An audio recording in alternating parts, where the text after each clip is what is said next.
Okay, FM 101.7. In the capital. Yes, it's okay. With Kwame Nkrumah Tikese on 101.7 FM. Okay, FM 101.7.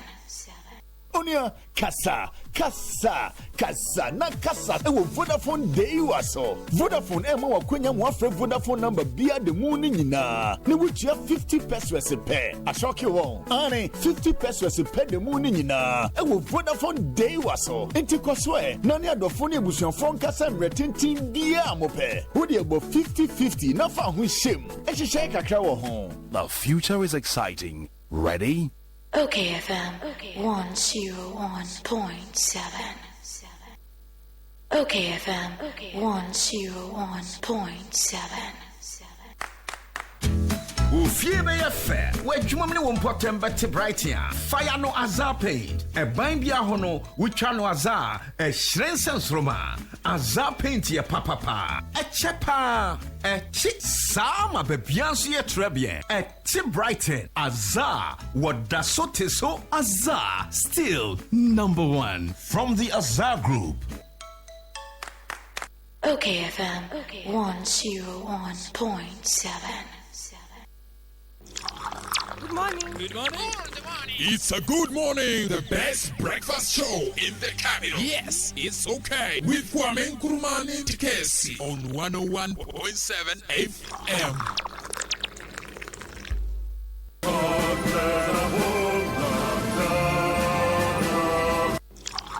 Good morning. Good morning.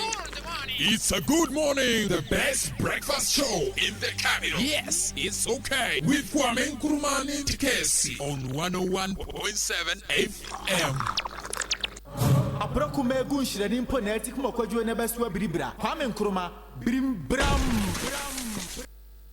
Ade Akye Abia Adichi biara nso ni munsem o Kwame atu apema bransa medukata were Nkrumah twentwenku a watwen na beku age oman eyi nti Kwame kasa Nkrumah kasa. Okay, 101.7 so ne busafo ya transfer Ade Akye Abia dwumadi mabonu nsia pa osmeduanan aduasa enan ene bosome ne da etoso mienu bosome nwotwe Efiempinu ni edu enkron 2nd August 2019 in the year of our Lord. For our Bible na yen kenkan Awurade akwa wasa na ngo Kwame Nkrumah Tikese ni morning show president of the land.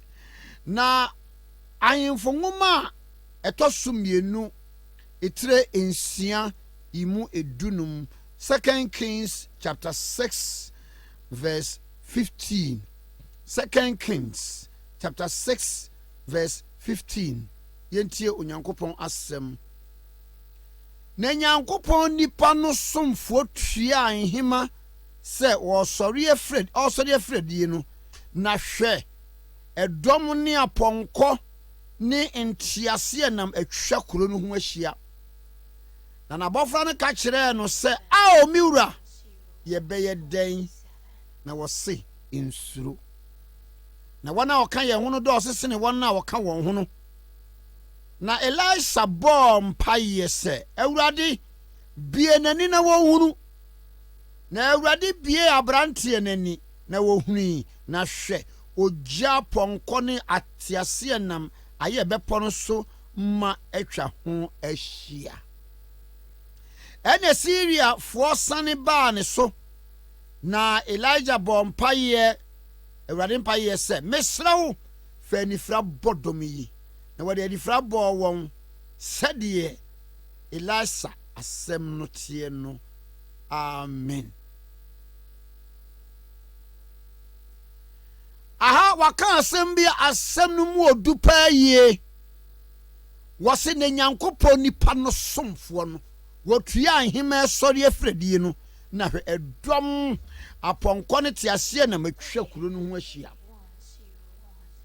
woye wanyankopon nipa ena wati kuro ni mu na Syria dom atwa kuro no ho ahia na abofra no ne kwahunu yo ni wo hu ye no nso no na koma atuo woti wawon ka bi nhemu o ɛna hwɛ aware a wokɔ ye be ma busuefo bia besua wusu o woti wo wonka bi nhye mu o ɛna aware a wokɔ ye wo ba busuefo bia besua wusu o woti wo wonka bi nhye mu o ɛna obi si brabagye bosia no aye ka o woti wo wonka bi nhye mu ɛna hweyare a abesua wusu ne duru saa ya ne hahai ye hunu ne yenye esanse ye hwade no pa se de esitie no a ya na aboye mpusa edu ba bia kyese asem ato wo no wutwe wani ba bia enye ye se ehia se ka fa lawyer but lawyer no sika no wuni udu police station wo kura ye hwe anim no na ase a kyese ai mu adene edom aponko tiase nam ehwe kuro no ho ahia so hwe atwa wo ho ahia wo hia atwa wo ho ahia yare atwa wo ho ahia enkonkonsa atwa wo ho ahia yi wotena se yi wa firi ho no ye de obi abehya wo atwa wo ho ahia wasena na bofra no ka kire Elisha say aw miwura ye beye den aw ade pa de kam woska pa ena kam to akai de san kam tetika enche kora o makoto asase no obi gi afri mi nsam o be ma me ne wo ma wosi fie ba ko efie no metimu o ena abusuafo aba ye agi o aw ye be ye den he baby amatena se ye adwuma tetinwa nam de hwe me ma ene obi abasa asase ne ye ne de aw ye be ye den na 16 ne wose na wose insuro na wana oka ye wono do so sene wana waka wo hono anopai wo biara wo wura ho wani da so asa e ka wo nko na nka waka wonu aduro awuo wose men kan kire wo se insuro na nyame a waka wo hono na awurade a wotew mu no na onyame a oyɛ boafo no woso sene woni a ɛwɔ ho woso sene wo haw no woso sene amane no woso sene eniema abosuro ɛde ama wo no was na isla sabon pa yese awurade bie nani na wo hunu awurade mie yani o na ye hunu ye nyankopon a ye som no no o mie yani o na ye gidie nkosoro o mie yani o na ye hunu sesa yare no aboye no enye wo wuyare ne nyame tiase se wo be saye yare wasena wo bon pa yese awurade bie nani na wo hunu edu baby a honhom ya na our eyes are dull edu baby a sikasem mu no ya na yani mie saa enti sika ne kura yen kura na ye hunu ne yen kotonton ya na sika ne hye awurade bie yani na ye hunu bie yani ma ye hunu ni pa ye ne bo anan nante ye ne nante ye ne ko ede ba bie yani ma ye hunu okon aye kon ne ya tamfo ye ne wo mo ekon wasena awurade bia abrante ne ne ohuni na hwe ogya aponko ne entiase nam aye bepo no so ma atwa ho ahia hallelujah awurade bia ne was chariots of fire aye bepo no so ahia hwe wo bia woni na nya asam wo kan sam to no so e ka wonko wo di atro di samone ekwaduro so e ka se ka betimi aye no no hweye na bia wo de wa hoode ni sika wa hoode ni konkonsa wa hoode ni nimdie yama paninti na afisa wo sisi obie wo se bia sanipa no ni onyankopon nim obie nani na wanu de wo chariots of iron animu no so nanso onyankopon obie nani no o jati ase nam atwa no kro no ho ahia anopai empire ne se awurade mfa ne gentwa wo hunhia onfa ntwa wawade ho hunhia onfa ntwa wadwuma ho hunhia onfa ntwa biribiara eya odia no onfa ntwa ho hunhia na wo mo ho bai in Jesus name wase ena Syria for san ba ne so na Elisha bo mpa yese mesrewo fani frabodomi na wodi ani frabo won said the Elisha asam etie no awurade mfa nifra emmo yatamfo emom locate ye dominion awurade mfa nifra mmo yatamfo ma adwuma ayeye no wo mase wo ba be sey no awurade mfa nifra mmo yatamfo wo mfa nifra mmo yatamfo said the ebeya de onyankopon ehwehwe se yebeye ne ahye nanimonyam yebe hye no animonyam na waka kire abante ne se awurade bie nani na wo hunu na wo bie nani na wo hunu awurade mie yeni na ye hunu ni pa ye ne ko ni hunu ye nyankopon ne kese adomuti amen. God bless our homeland, Ghana motherland, faithful and together. Hello my brother, hello my brother, hello my brother, hello my brother, hello my brother, hello my brother, hello my brother, hello my brother, hello my brother. Bia Ghana mai betu pon na wo mamba power dwene Ghana ho kane Bia anye na magani amagashia ni hunu amagawo ho Bia eyegigi Well, Parliament members attending the sitting, my Ghana move. Hello, man. Well, Parliament members attending the sitting, my Ghana move. Hello, man. Well, are your excellency strong and never give up? Hello, man. Well done, your excellency is strong and never give up. Hello, man. Let our doctors take great attention on the operations and save lives. Hello, man. Can you say bye to corruption, bye to discrimination, bye to favoritism? Hello, man. Can you say bye to corruption, bye to discrimination, bye to favoritism? Hello, man. Hello.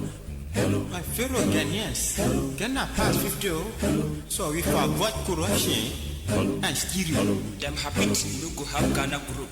Me for now, I don't go play plasma. Hello, my brother. Hello, my brother. Hello, my brother. Bia Ghana mai betu pon na wo mamba power dwene Ghana ho kane Bia anye na magani amagashia ni hunu amagawo ho Bia eyegigi. Praise the Lord, we ought to give it thanks and praise. God bless our homeland, Ghana motherland, faithful and together. Long live Ghana. We gonna build Ghana strong. Okay, 101.7 so for atrás Ade Akye Abia adwumadi abonu nsia pa esimedua 99 pepe daily graphic da manim na asambay and a daily graphic ade ba government chases 190 million compact funds. Is Kabay, then one so at say, in spite of agreement suspension, minority demands concession termination. A PDS if we are buying says and need this Kabia, Aquadi woman chain and $190 million. Then so minority say, a baya and sa a concession and as a pamwa any PDS one won't tramukra we could tram the animan and trap the Pieto and Kawan somehow. Okay, 101.7 so in the why not power producers? Government must tread cautiously in PDS issues. Was a ban ye or sa PDS in Kenya and who you may know na anyesa one radio beban sono na esopa. The Ghanaian Times guard against wasteful spending. President tells African governments was say ebeya sikabi amunya ne edi ne basabasa sikadie basabasa no yen hwese aman ahodo no a wo so ewo abibiemu ha no wo ebetwe wo e de afri ho. Okay, 101.7 so eni na chronicle e de aba was it post ni bi e ka de Shatawale show. Okay. Hey, sa police ni nwa yeku no. Yes we call Shatawale na yi ni show ase e ka de na ko bi kokun na no kura no wotumi dwane na asakwa ko basse mikrofobia ko bontu ekunu ya chirepone empotamu eho. Okay, na minority na ede about the chronicle was for return new PDS fraud. And also one sem ebia ha Pampe the finder 30-day PDS probe underway. Talks with Millennium Challenge Accounts Corporation in progress. Na and also one sem eba Pampe bedi unkomo. Okay, 101.7 so any why na memoachi o nana mejosu na bɔkɔ deɛ oh nana nyame adom ne ompaebɔ ami me hu aden ami me hu ye ami me hu wakyɛ ayo na ye no nso yɛkɔ ɛkyina yɛsɛ de ne bɛto mpɛm ahomakye kyena ahomakye ne da mu oh yɛbɛndɛ nana due due na me ndue ɔsi akokora na yɛsɛ nkɔbɛyɛ na wafeɛ ne ho mfa no fi baakye no waya ako ɔkɔsi ago fi baakye no mpanimfoɔ deɛ ni abaatan deɛ ni bia abaatan deɛ ni mi wi na mɛkɔ babɔ nhwɛ yie so sɛ wɔn dwum mu no na nansan na ɔyɛ yɛyɛ ɛna nsuo no tɔ na nkwaraa no kɔ sukuu na waba na ne bɛrɛ abo agye hyɛ fie wɔn eyie na te fa so yɛdeɛ nkasɛ puduo nsi o na ɛtoa so na ɛkɔ so na ɛtoa so na ɛsi so a na ɛtuam na ɛdam nana bibia bɛtumi asi o bibia bɛtumi asi sara sɛ ɔkae a abɔfoɔ no bisa no sɛ wɔsɛ na me koraa no maba aberewa yi ɛne mɛnya anigyeɛ na me kuna kɔkora abɔbɔ yi wɔm sɛ so biribi so yehowa yɛna dabi bibia ni hɔ nana anɔpa de awurade asɛm se na ɔse ne elisha bɔ mpa yɛ sɛ awurade bie n'ani nana sɛ nyame ɔnsɛ nyame bie n'ani no ɛne ɔhu sɛ saa ɔsorasra dɔm pa wɔ mo te pɔnkɔ so kuta yes ogya te aseɛ na damtan sɛ yɛ nim deɛ ɛka yɛ ho wabɔ wo yɔnko ho pɔ wo a wopɛ sɛ ɔde adebɔne bi diw nua awurade mmie w'ani yɛse sɛ wogu ebia na ɔyɛ ohiani wo ne ho poporaa ebia wohu so agyimba sunsum mu no nyankopɔn nnim no ɛna awurade mmie yɛni o nana obɛbie yɛni amen nana yɛbɛ dɛ ɔbɛkata ne yɛkɔ Isaac de ɔsɛ nyame tumi bie n'ani ɔbɛbie n'ani ɔsɛ nyame bie n'ani wode ɔmmie ne mmienu kora ɔmmie baako left no ɔmmie left no nana yɛnkɔ ɔnyɛ de sɛ fiada no pɛ de bɔ krataa bɛtɔ yɛ nimu no ne mu bɔ sɔ deɛ de hyɛ aseɛ ɛyɛ delegate de bɔ krataa na krataa fɛ ɛtɔ so mmiɛnsa Mervin Talu ɛne Thomas Fosu ɛna ɔmatwerɛ yi ɛnsɛm a wɔmatwerɛ ne sɛ na wɔtwe deɛ ade ayi a wɔatu awɔ Ghana asɛ yi a beebi a wobɛfɛ bi ya wɔ bi ase den koraa ye PDS foɔ ho aba ASEM asɛm ama beebi a wobɛfɛ bi amanfoɔ ka ho asɛm na delegate de bɔkrata ne sɛ adeɛ ne de ayere paa na ayere ne sɛ NPP ne NDC obi ehu de ayɛmfa so boɔ ne mmɔ no sɛ yɛmfa mbɔ NDC o sɛ yɛmfa mbɔ NPP o NPP foɔ adane adeɛ ne te sɛ baton ɛde ato NDC foɔ so sɛ bere bamba kamane ama ɛyɛ sɛ bi NDC foɔ amambuo bɔne ɛmra wɔ mote so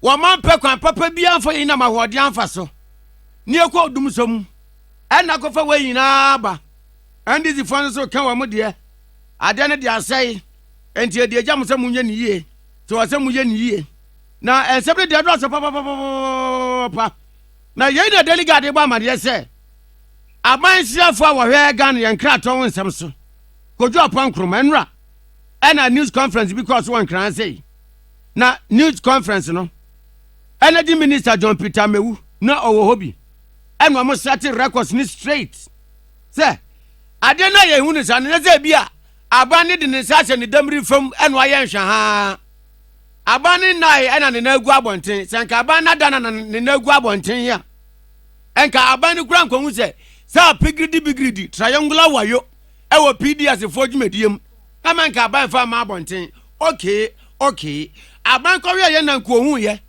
ɛna ɔkata so te sɛ assembly man ne two ɛna ama obi ehu a ɛnka wenko bi behu aka bibi enti yɛmbɔ aban no kura ba so ne na aban ase sɛ aban ne ntonko ɔnaayɛ na ne di adwuma bi akyi a wɔhwɛ te sɛ refri a wɔpa wam penalty agye aso hu pɛ ɔbɛgye firi wo nsɛm yɛmo na ba so ɛwɔ ɛkwan no so a delegate ɛde ho amane aba na delegate de bɔkrata no krata fa ɛtɔ so num awawasɛm bi delegate de aba krata fa ɛtɔ so num wɔ na ɛfa abamu bi a wɔdi 7 years wɔ India na asɛm no ne sɛ nanu inu akɔ hospital baby ayehwe esen anu oba nanum ba nanum ma doctor for ye nanum inspection na doctor for ye nanum inspection no ade a wo mu kwahunu ye no wo mu nyini wo mu ma ye twa nanum scan dia wo mu ye ne sana scan no so kan ye ye nanum x-ray sana x-ray no so kan ye ye ne blood test blood maternity test test wo wiase bia ye abrante yi bi ade a doctor for ni boss wo nanum no test ni na sana ni na de ba ye ade a wo mu ye ne de nyame anim ni wo mu wa was na chicken pox abamu a wedi 7 years ba wanum na doctor for ye de wanum wo wanum a nipa wo bi ase eye 36 as 35 no wonu kwan de 526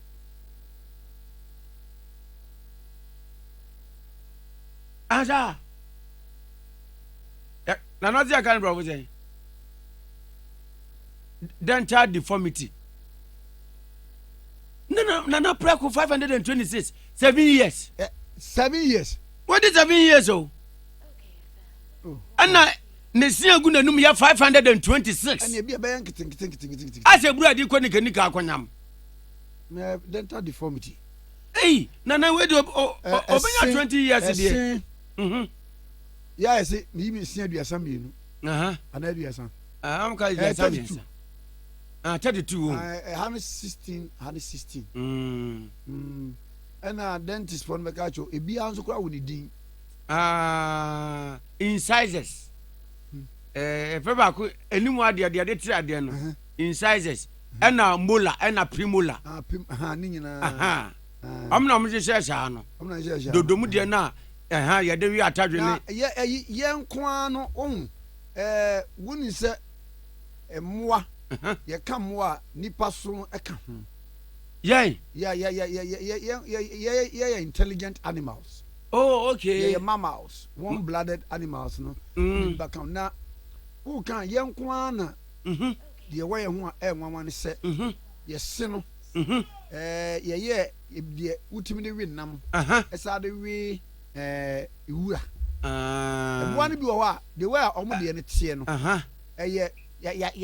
Yama woman for Ura. Ura Kwan. The same point you say. Mponche funumu mponko nwan ye sana etie ena ye wo wansane no so no ade ade wo mo so de no so e wo ho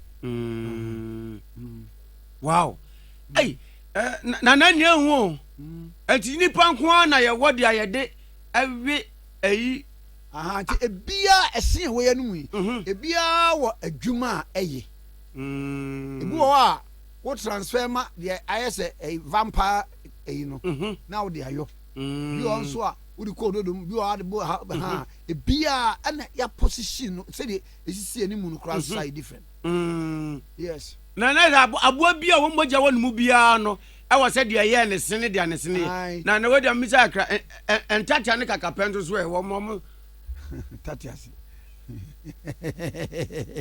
ana tuntum ne ntafra no muza ana ade ba ko a ma observe we dey gize ifo na be kyeremase veterinary fo na betimi a kyeremase emmoa dodo a omo wo bia naso ne pie o cheda nyinsen wo no omo ntukosu abato omo wo no yes omo so pie na pie sa te odwan aso Zaze gidie ena wo mo tukosua no wo ma so no entem pie dina kokko ni aso no goni aso anoma ni aso yes alligators crocodile yeah crocodile no ni aso God is wonderful na mame nko na me kodi nkomo we na me nsambra mra wo nchen na nakodi Larry Dogbe editor in chief Edima Herald the Democrat Memo ache. Mini ana Joseph. Na bako die. Sale me ho ya. Na so e. Misu mu bako pa, hu na mu wache. So me sama se. Yesu sike bi aba. Da bi o yem na menya o na me kokora no no. Oh, le me ntumi nya hwema wa obi try le me tuna publish na. Ya ne china mpo. Ai. Oh, how. Enya de. Ba yes, o di ama for ko we. Biology class na. But so I observe Sadian say a more one. It's true. One more, almost soon a pie. It's true. Yeah. And a woman took a siano, san, snakes, and only other than almost soon in pie, even if they have. Right. Yeah. I think that you need a biologist to explain. Yes. Not a veterinary. Oh, okay, biology. And to call University of Ghana, I'm sure you'll get somebody. Okay. Who could be of help. Yeah, the biology department. Okay. Martin. Now, Larry. Yes, sir. PDS in some semi eba ye. Would one want to na ba kon and ne would the bokata watch your greed and family fracas pops up in ECG PDS scandal. Now, maybe about yes, also what chance on a document be a chess Rashabegani a year Ura a Japan messa. No, were a part of the PDS directorship no near the idea. And what's something to say? Me na that's in Michai for. Now, man is a grandma me. Okay. Woman is a grandma me. Okay. But Okay.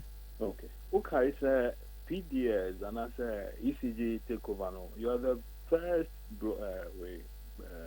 journalist to grant me an interview over sometime last year. Last year, I was the first person. Yeah. Exactly, and I remember that very well.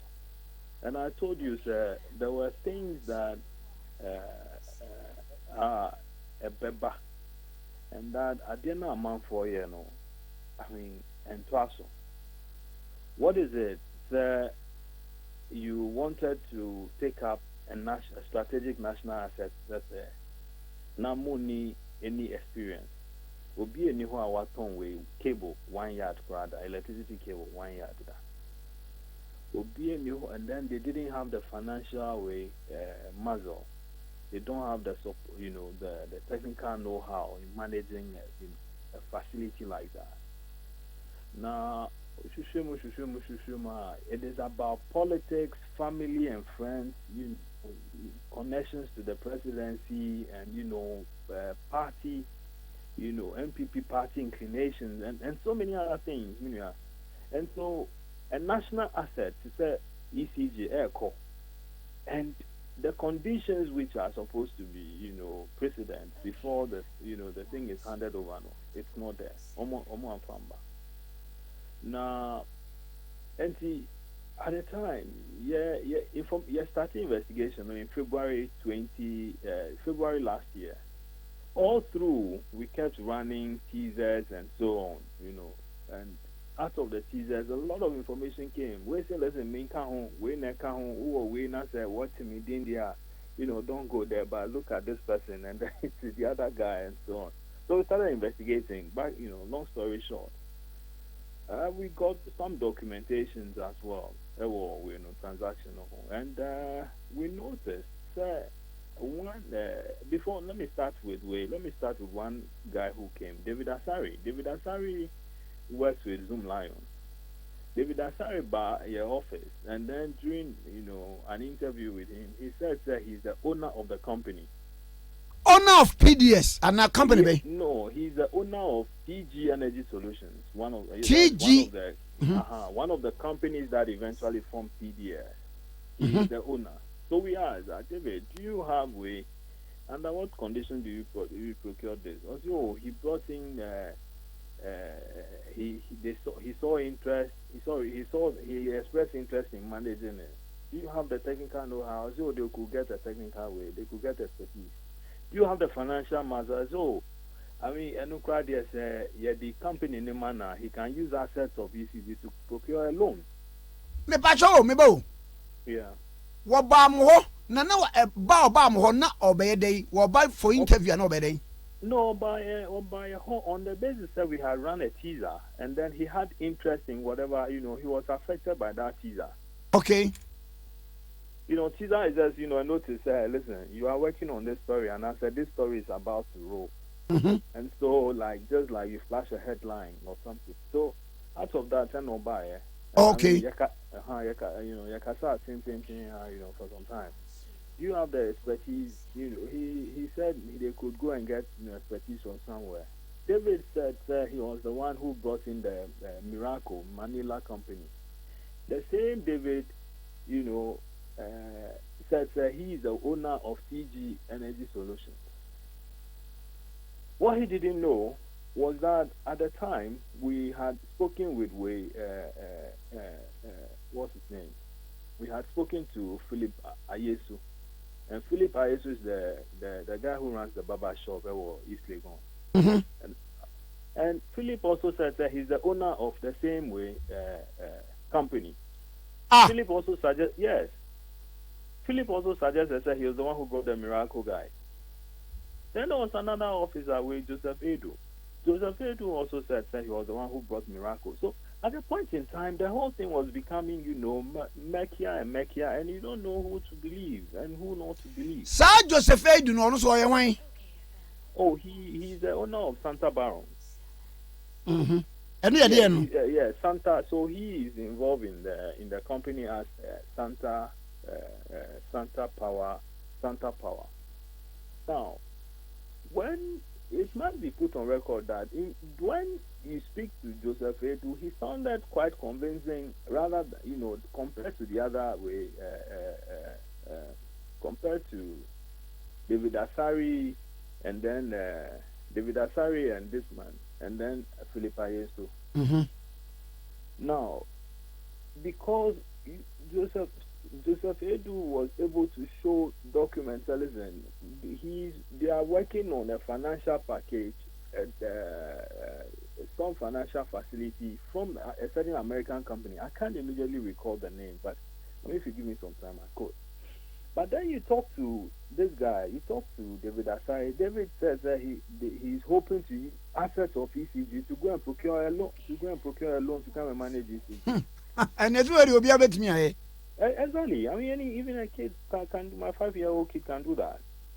You talk to Philip Ayesu, I mean, sounded very disrespectful. He would not, I mean, it was like, listen, clear off. I won't talk to you. Today you book an appointment with him, he changes it. He also in a bar echo school. Another time, or free airport bar. Another time, or ball. Another time, or Kinke. I mean, it sounded very ridiculous. I mean, it was as though, hey. Well, you see, sometimes you need to, if things of this nature are involved with huge national interest, you need to, get down from your high horse, no matter how tall your horse is. So, with their platform, engage human beings. Okay, because there are interests at stake. But see, he sounded so because then he believed that, listen, it was a done deal and that he was okay. Nothing was going to change it. Was going to change the course of, the course of events. He sounded very arrogant. Let me put it that way. I mean, I won't talk to you. Another time, I won't talk to you. Another time, he's traveling. Another time, he's this. Another time, he's that. I mean, you can't treat a kid like you can't treat even a kid like that. Okay, so I mean, then we decided. Larry, na baby a yedro no na first money David Asaria or ye adwuma wo Zoom Lion. Kasa ya was TG Energy Solutions ne ye dia. Na mubusa nso expertise was there bi o mbe fine expertise. Wo no kra na di Miracle fo no ba ye financial muscles no horse there bi ene kakra adwene ene ye de be ye. Mu free wo no mu sa call Philippa Yensu ho. One say owner of the company. Exactly. And now Mubedru Joseph Edu ho Santa Power. Okay, so I mean, I'm building upon that. All that has been established. Now let's go to a Japan mindset. So we decided to get the documents, reference, and registering this particular company, which is TG Energy Solutions. Only for us to discover that Philip Ayesu is there. And then David Asari is also on that same company. So who exactly is the owner of these two companies? So we decided to confront with Ijapamaisa, MP for second D. Now he then said, listen, it was David Asari who came to him to register the company for him. really, he said yes. Any other person, or he said no, and that David Asare is. We discovered that Ejapamaisa was a director of TG Energy Solutions. Ejapamaisa was also a secretary to TG Energy Solutions, and he had been the lawyer for the same company. There's also a certain Koko, Sophia Koko. Sophia Koko, we trace her, her connection to Dankwa Institute. Sophia Koko is a lawyer who presently works with Dankwa Institute, Gabi Asaro Chilakune Dankwa Institute. We trace her connection also to Minka Premo law firm. Okay. But maybe I deal with you. Why don't you why was the need say obeye sa ube trace to nipa krono say bia woni we na ye adwuma nipa kro belong to a political party name nke the substance of the issue. You can't ignore the bits about you get it when I have told you about how a national asset was going, and that we noticed political interest. We noticed that people had no financial muscle. We noticed that people had no experience, and that due diligence weren't done. We noticed that some other companies had expressed interest in all this thing, and that they were being kicked off on the basis of the same conflict of interest. You understand? And so if you had done that, you had kicked out some other companies. These other companies that you are welcoming, as in MIDA, that's the Millennium Development Authority, that is welcoming. You should ensure that the how do you say that in Twi? Omohu niasem. Omohu niasem, yeah. Omohu niasem. But then what you do, and we were establishing the political connections, we were establishing the conflict of interest. And the conflict of interest also here is that Ejapamaisa, aside being the lawyer, who registered the company, he was also a secretary to the same company, and he was also a director of the same company. Beyond that, the company's address, registration address, or no Ejapamaisa ni law firm. Mebao. Yeah. One was a secretary to the company. Yes. And now a director of the company. Yes, sir. And also lawyer of the company. The same company. And then on top of that, the company's registration address on paper, a Japanese law firm. Okay. So, you are confused as to what is happening here.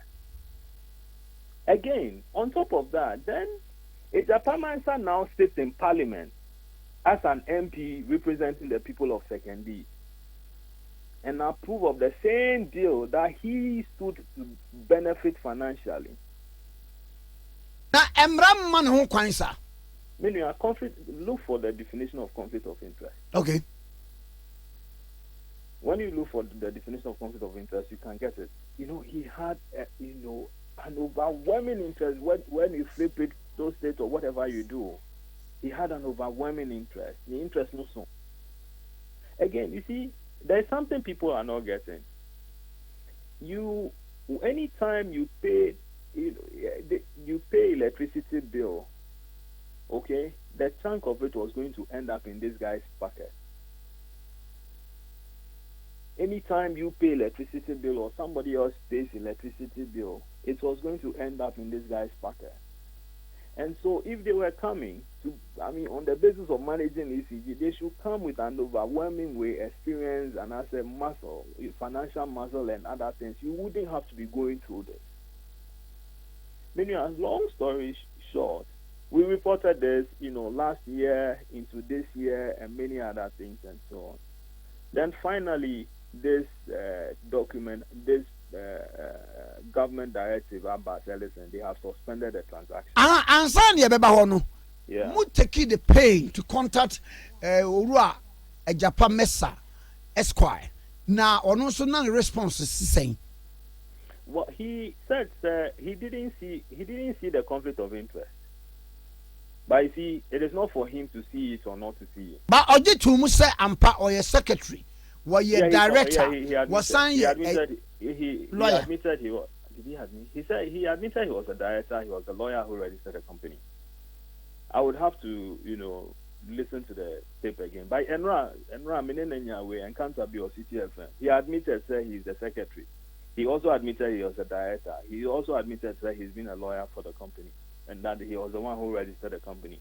He's also admitted that the registration, the company address, any law firm. And at the time, he was, as last year when we spoke to him, he was always saying yes. Yeah, virtually flippantly as an NSA. But then he wanted to change the thing after the registration. A new man, lawyers, and that is nothing really. And so now you're not doing so best. So at the time I was talking to him, he hadn't changed it. Okay, but then you what else? Now, Mubusane say, Mibajo Mubusane say, a quite ben was fast so ebe D. Sa a year already a premesano. Quaban of fast sabedi sa a TG company in a ban ho. And now on the move to the idea. Or see David Asari ban also registered company man. But I noticed that on Japan Mesano he had been the lawyer from Zoom Lion. And I did not check that date, at the time Esho said he had been working with Zoom Lion for some time. So if David Asari works with Zoom Lion and I said had worked with Zoom Lion, that is where the connection was established. That is where the connection was established. And so he says that he came to. But then the point is that who owns that company? Is it David Asari and I said Philip Ayesu? Okay, and then who brought in Miracle? Who brought in the other companies and so on?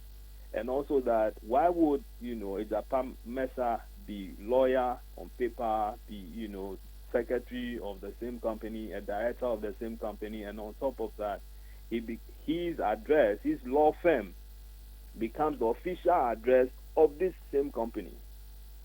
It sounds strange. And on top of that, then he sits in parliament as the rep of the people of Second D and approve of a deal that was to put money in his pocket. As at that time, you get what I'm saying? As at that time, a document in the parliament, one parliament and take a casual look of those who are behind the company, as in owners near the parliament in Ankasa and take that due diligence and where's Adiano. I'm not a parliamentarian, with all due respect. But, for a coming event, it shows I've heard Katie Hammond saying, I didn't buy no, be more normal way.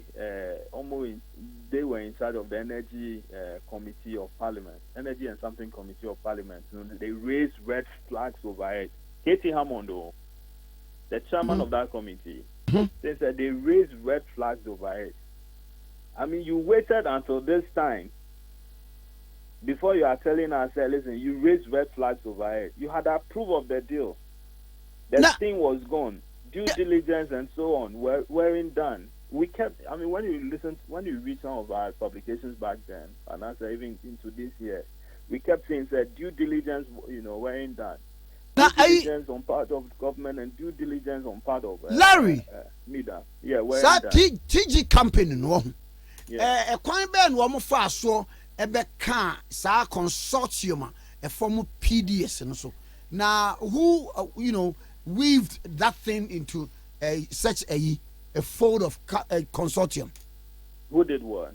Say what fair be what the TG energy company what the way by number form consortium ya be PDSC and no why no then am copy mu sad.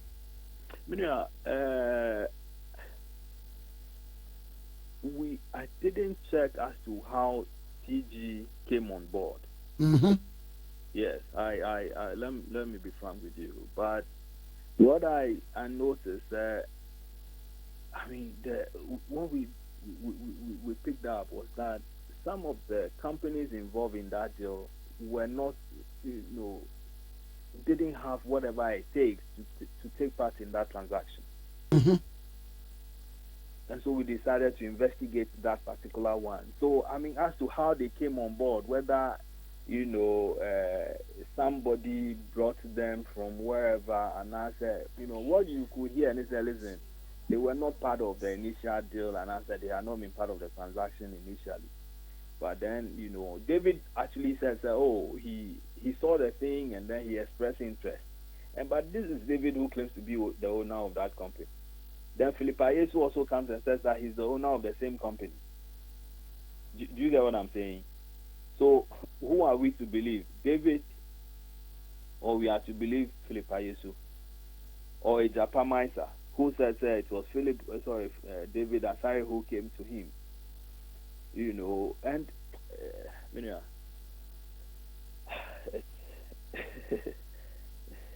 it's just you don't know where this whole thing is leading. You don't know who to believe in this.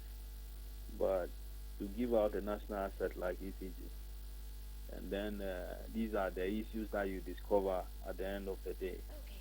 And the fact that the thing was just being given. But you see, there is a critical point. Hello? Also. There's a critical point that maybe a lot of us are overlooking. Mm-hmm. Has there been any audit now to find out how much money PDS has accrued? As a sanka audit. Yeah. Now you want to say, sika say and I could the PDS for them. A bread man. Yes. The time I almost far, how much money had gone to them, and then what has been the management of that money. Because you can't bring nothing and take out a lot. And I'm a Minister of Information about money. Yes, sir.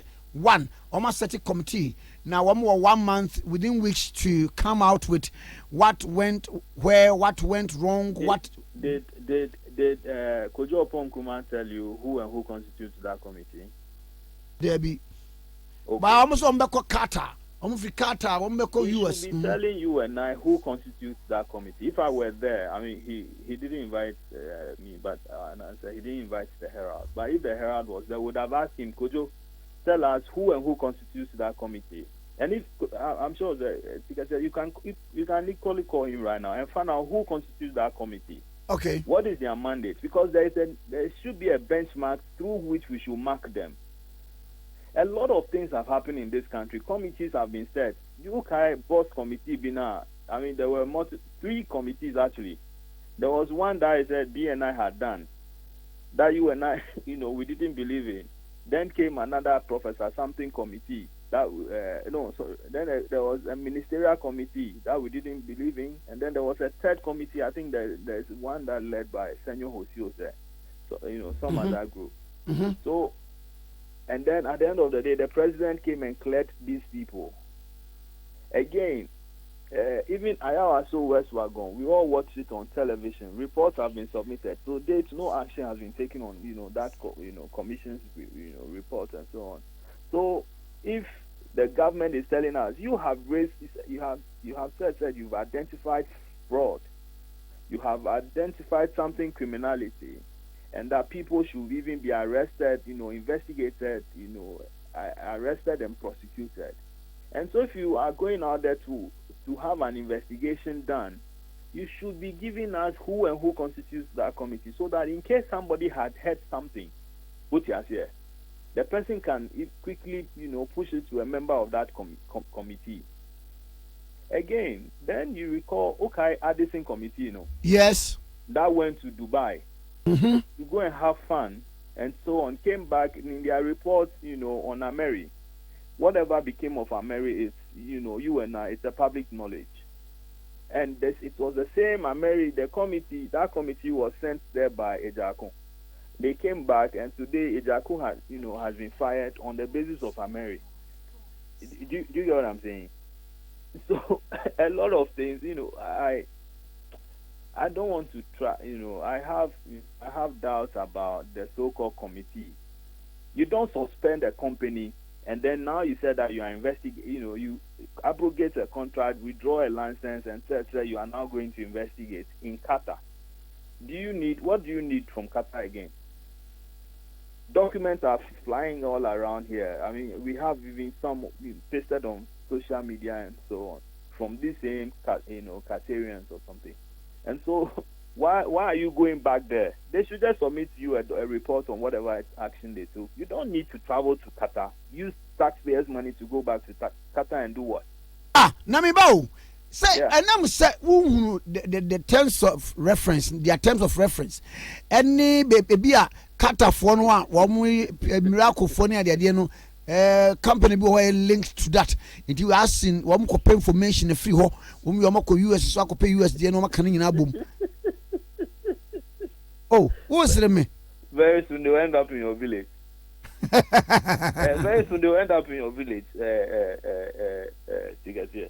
end up in your village. I mean, if you had abrogated the thing, the Qatarians have also issued a statement. Sorry, they are issuing statements and answering documents all over the place.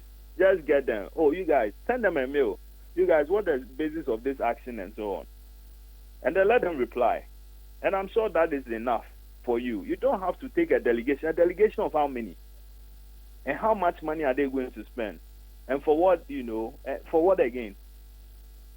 What are the terms? And I'm saying, who constitutes this upon Nkrumah committee that is being said? There's something that people are not telling you, and that leads you and I to the issue about we wouldn't have known about this but for a fight within the ruling family. Now, my main idea we say, make I say letter be a damenim written by lawyer Akoto Ampah, chairman of the negotiating committee, ECG, PSP, and also Ewa. Now, is it written by Akoto Ampah? And I said it was written by Ken Ofori-Atta. Ken Ofori-Atta. Yeah, Ken Ofori-Atta. Yeah. Now, Ochera was say, I refer to the recent transaction pursuant to which Power Distribution Services Ghana Limited took over the operation and management of the electricity distribution business of the Electricity Company of Ghana Limited. Currently, 51% of the shares in PDS, the Ghanaian shareholding, are held individually by the following Ghanaian shareholders: GTS Power Limited 10%, Santa Power Limited 13%, and TG Energy Solutions 28%. Now, when said you almost say no, just as will be a committee capital. Now, yet to be injected into electricity. Now, if you more here, TG for Energy Solutions, any one more macano, say no try.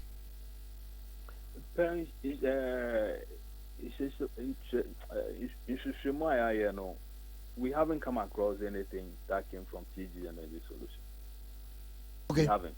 But I was hearing Joy FM saying that they have actually made some payments, and I said they have shown some commitment to be.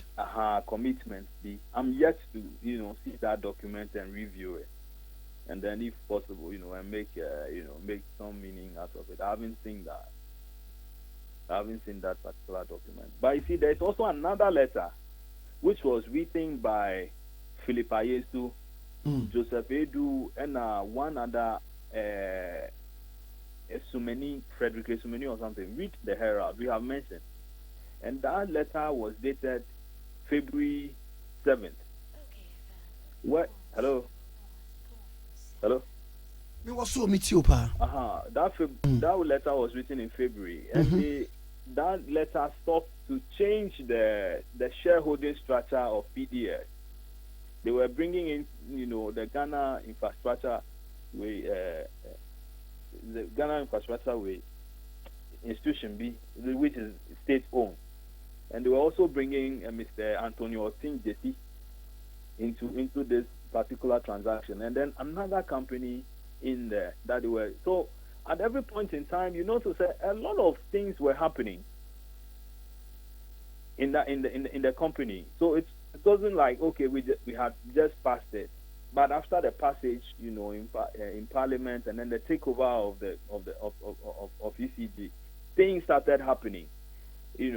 Changes were being done here and there, and I don't know what Parliament, the parliamentary procedure is, whether or not these guys were supposed to get back to Parliament and then have this whole thing ratified. And I said it was just something that, okay, it's been passed, so we can, up behind it, we can do a lot of things.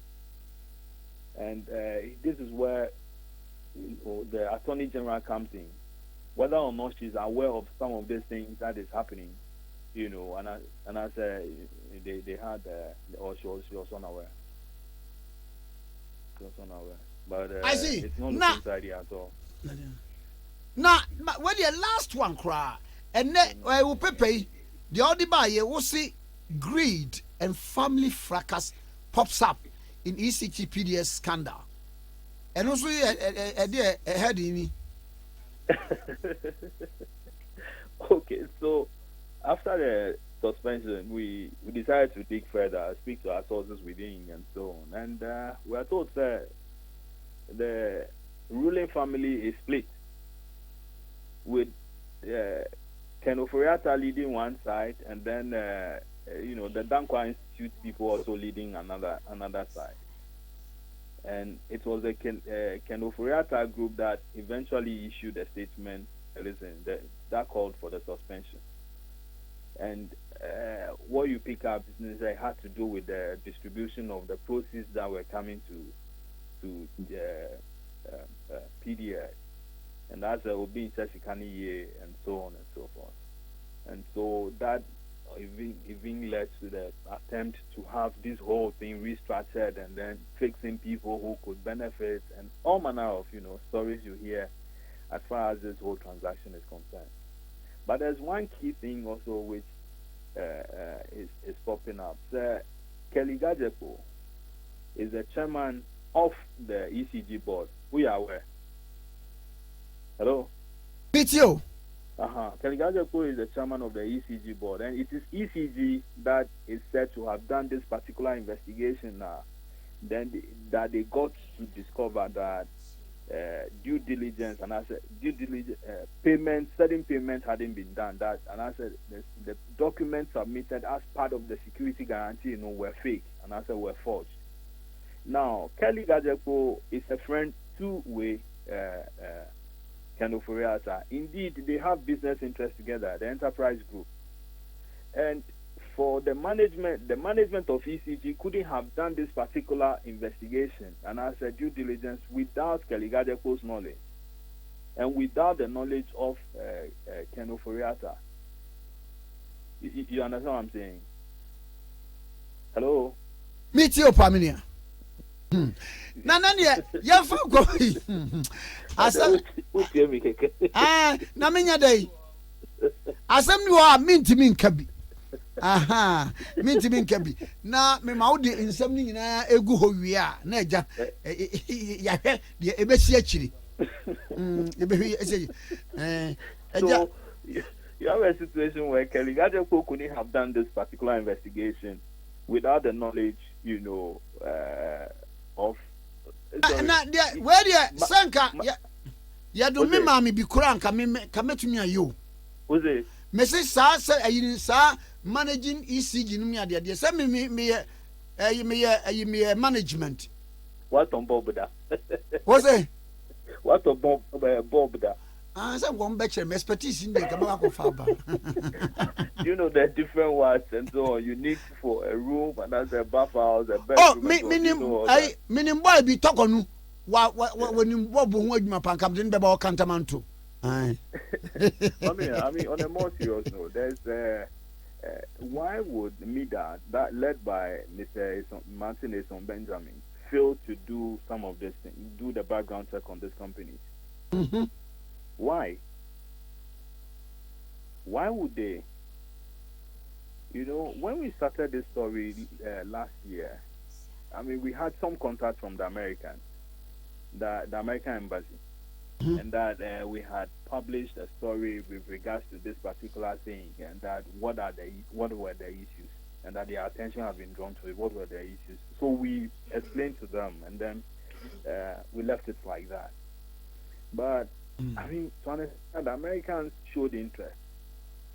Meanwhile, MIDA, which is here, and reading these stories, I'm aware they were reading because they started contacting journalists not to, respond, not to, run our stories, and I said not to discuss the stories. Now, the American embassy was interested. MIDA wasn't interested. Meanwhile, what do they have to hide? And so I side with Ben Boache, the ASAP guy, who is saying that, listen, people at MIDA should be interdicted. You can't have them in these positions and then still expect them to do due diligence. They should come and tell us why. A national asset was being handed over to a group of people who you failed to do due diligence on. And this, claim by Kojo Nkrumah said it's a continuous due diligence. He's just calling us fools. Continuous due diligence. You handed over an asset to somebody, and the person is making money out of it, charging fees. Almost by you said they pushed. Listen, they pushed for the latest increment of electric power. They pushed for it. This PDS people, and they started way back. They wanted to do this in December. Now the guys had issues there. Listen, we couldn't do that, and the presidency just keep quiet, delay the thing a little, and then eventually it will be, So after the December, then they slammed the increment. And all that. You were interested in raising revenue, but you are not interested in doing due diligence on the company that is going. So then it fits into the narrative that, listen, it was greed. It is confusion over money and other things which has brought us here. But for this confusion, Obia Chiche and Pepe Panka way, listen, there was something wrong with it. And did the job, man? Oh, it's obvious. I'm sure if you keep your ears on the ground, you also hear some of them. Marty. I know you have the capacity to. Marty. Unless, of course, you are pretending. Oh, sir. And I said, you are playing the devil's advocate.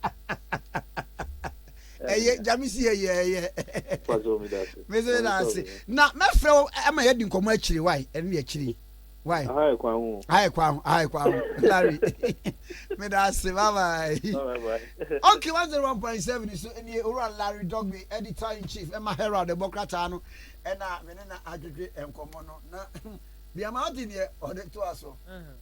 Or say, me, with that capacity. To know be won't be as how in century. What if you near me? Tia, or say, unless you are pretending. Unless you are pretending, unless there's a just a Mikasa Mihuna. Because I just saw what you say, Ubechi when you and now, I don't even say, essay, the air cost will minimum. Minim be won't be and that's where you in. Not Tissa, a ye or none, minim be won't be. Now, no question wouldn't any Larry or more. Dear TNA. Akokwa be die oni mu ade chie nanso tie fi oni na no ye nsem nyina na ni paka no kwa no ye bofo ko hu owura mu no ni nyina na obeka ke do se wiase den pa ani afa de boka ta na ko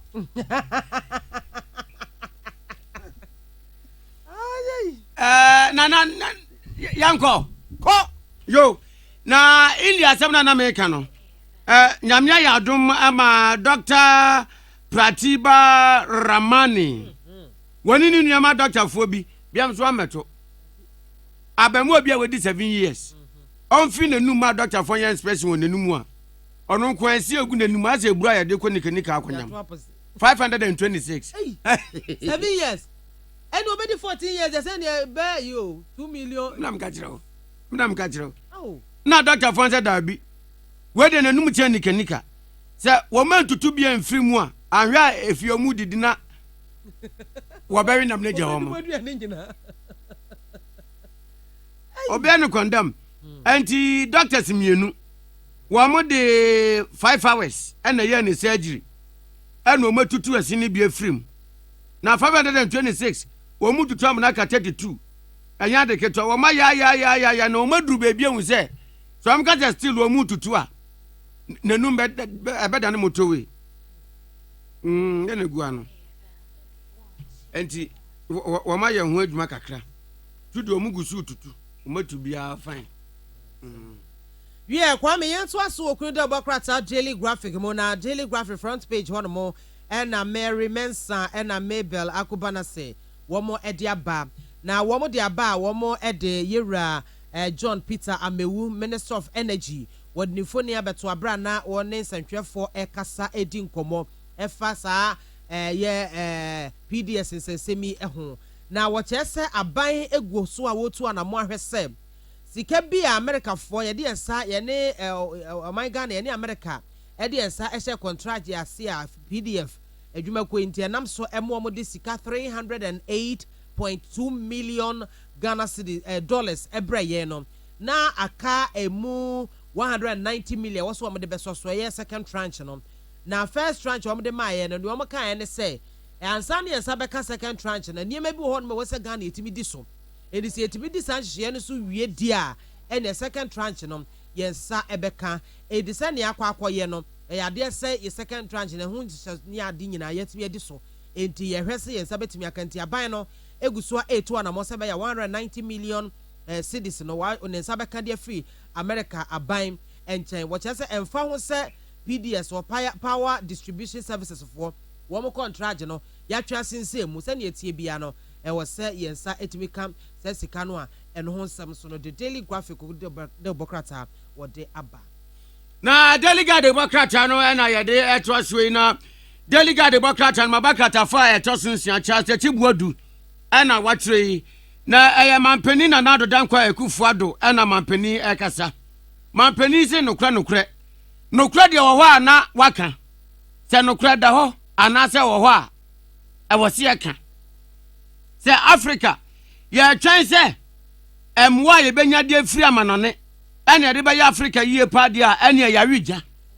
yɛbɛdie dɔkono kwa akita school boys 1,000 koraa no yɛnya bi mfa mmɔ so wɔse wiase deɛ mpanimfoɔ aka to hɔ so obi bɛsi ntoma agufia ma ani ate wɔn a kante sɛ wo a wapɛ semina papa bi di ato so enya adagye di ejade akonwa atena ho asi wa de ani bɛte wan enti Africa braso ɛsɛ yɛn yɛkyekyere yɛ ade bɔ twogbo yei 1 2 3 na yɛso yɛ ade ɛnu nti saa Ghana beyond aid na wɔde aba no sɛnke yɛ nimdeɛ bɛyɛ ma yɛ daakye titu ni nkyirima ama Ghana ɛne ebibrem yɛ betumi ade yɛ ho an yanu ntumi mo yɛ so dwɛ kojiska na ɛne fa webra ni ebe mo condition memfo bi adwuma ɛna menye sei dabi daakye ɛna Ghana fo behu sɛ Ghana beyond aid no sa na yɛ adepa Kwame yɛtoa so ɛwɔ Daily Graphic mo kata na ayi wo ka sɛ wo bɔ Minister for Energy Owura John Peter Amewu amani a wo be ohunu ye pa wo ayi wo ko ayi do nsa no okay wo say Jean Pierre Amewu wonye Ghana ni wo ye Togo ni ene wo sesa ne din pa na ye fe ne Jean Pierre hey ya bro hey Ghana Sebadwo geza temuda mom yanko me de ani je bo manfo amane ese me bra pani eye dankwaku ye bo anso waba wo bra pani ni dankwaku ye bo ai wo ti we wo bra pani no kwa me ya ka no kra kra ba bo nsema ni mu ye wo agrodua kwa no wo ne ho wa agrodua kwa ti edi am wo ne ho wa agrodua ka ni e friend kwaku soja wo no okohe frem a ohe frem ni wi na obechechiri me ba me ko ba DSP Muhammad Yusuf Tanko Northern Regional Police PRO waye mrani mu ni nsɛmtwero ni post ni memoache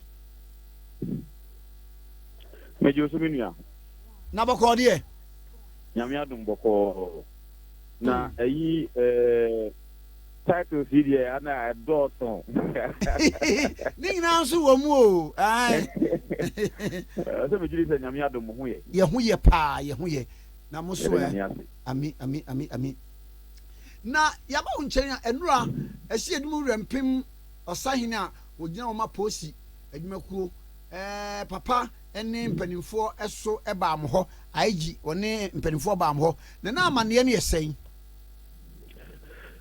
me da se me chia obium nua achia watiefo sɛ yan yinim asɛm a isiye ɛno achi regional commander do welfare meeting ɛne men no exercise ehye mo nkran na osan ko abusuafo ne ko kasa nse no me no kasa me kan na hu hia sɛ IGP ne ne mpanimfoɔ mu yɛ ɔmo agye sɛ daabi wei deɛ IGP ntena ase na ɔnsoma ɔno ankasa ebetutu ne nan aba na ɔne mmɛn na bɛkasa nti ɔne mmɛn na bɛkasa ayɛnura ɛhyɛ wɔn nkuran before then no na ɔde investigators ahodoɔ aba tamale sɛ ɔmo nso ɛmɛboa na ɔde 10,000 Ghana cedis nso ato sɛ nipa ne ti so sɛ obi biara ne information bɛboa yɛn mi akyi wɔn no yɛ sika no ɛyɛ ne dea nti so far egu so a yɛyɛ investigations kakrakra yɛkɔ yɛ nim nti yɛbɔ mpaeɛ sɛ yɛbɛtumi nsa kasa nipa no na yɛde mafa mmarakwan so yɛgu so ɛɛsrɛ ɛɛka kyerɛ amanfoɔ sɛ 10,000 ɛwɔ hɔ wowɔ information ɛbɛkyerɛ yɛn nipa a wɔn di saa bɔne no sika no ɛyɛ wo dea nti ɛhɔ na saa na ɛtɛmi nua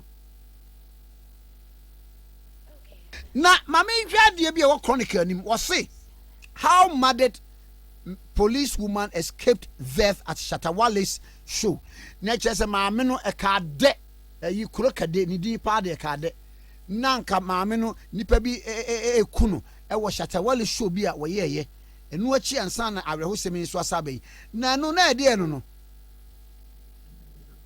yeah Shatawale ɛbɛyɛ program bi wɔ Tamale na wonim sɛ polisifoɔ deɛ sɛ dwumadie bi saa sɔre akwan biara so sɛ baabi a nipa ɛhyia deɛ polisi mpa hɔ nti na ɛsɛ yɛkɔ ne yɛkɔbɔ amanfoɔ ho ban na yɛ control crowd na nipa bi a na wɔn abɔ mu timu pɛ sɛ kwan biara so wɔn bɛfa kwakyi kwan bi de awura mu ɛna na polisifoɔ nso ɛsi wɔn kwan nti wɔn hyɛ aseɛ sɛ wɔn so too boɔ nti boɔ na wɔn toeɛ no ɛna baako ɛkɔbɔɔ saa lady a ɛnɛ wanya ne baabi kɔ yi na yɛde no kɔ hospital ma doctorfoɔ hwɛ no ɛma biribiara ɛyɛ okay ɛma ne ho tɔɔ no but evidence biara antumi ampie mu sɛ saa ɛyɛ targeted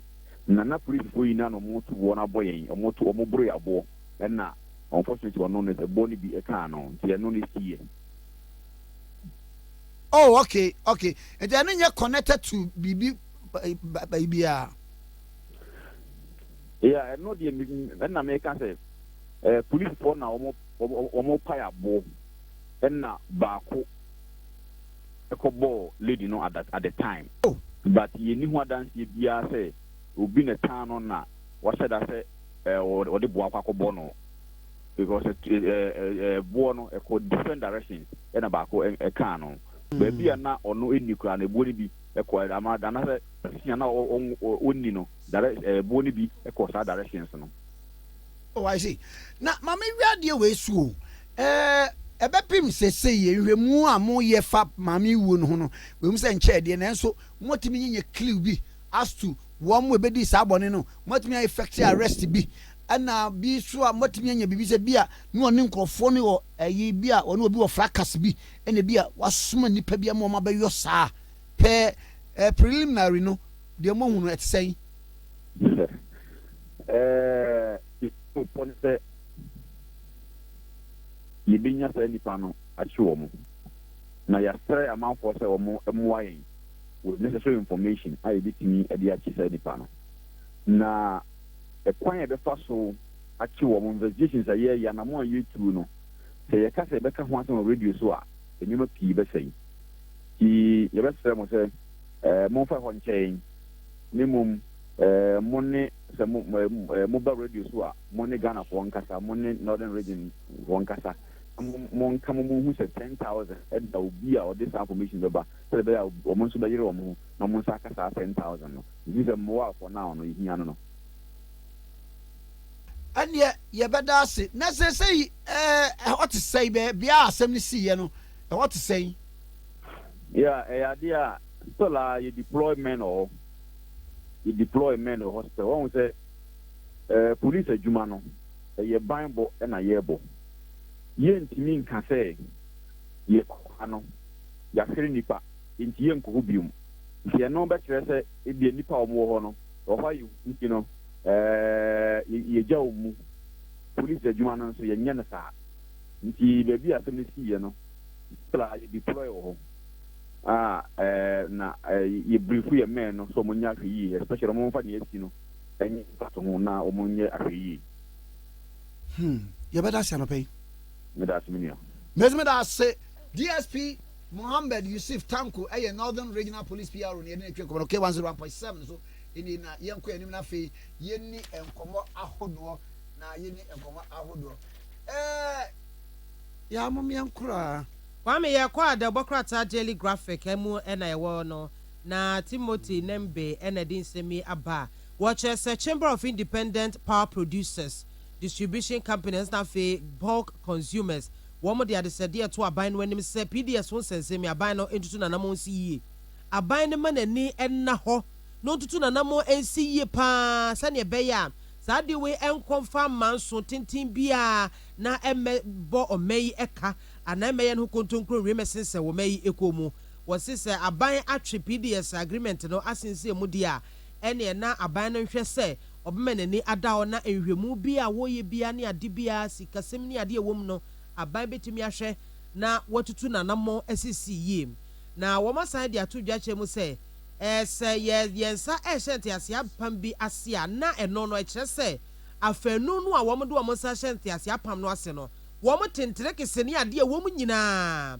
enti de ba sɛ obi ɛkɔ akɔtwa saa ntease apam no mu a ahwɛ yi na ɔfa baako akɔsɔre ɛtia ɔfa a aka no enti yɛhwɛ na yɛntumi ankɔfa ɛka susuro ama mɛsɛn wɔn yi kɔ mu ankɔfa ɔhaw amrɛ yɛnyina mu nkanea yɛ bɛka Ghanafoɔ nyinaa na kɔfa sabio esu ne adwadwotwa ababɛyɛ wɔn yi kɔ mu enti wei ɛna chief executive officer ɔda chamber no ano owura elikplim kɔbla afɛtɔpɔ ɛna ɔde saa nsɛmi ɛto nsɛntwerɛfoɔ anim na ɔba bi ye tun ketenkete lefa bibi amanya mi o bi ye yesu ketenkete osi nketenkete ache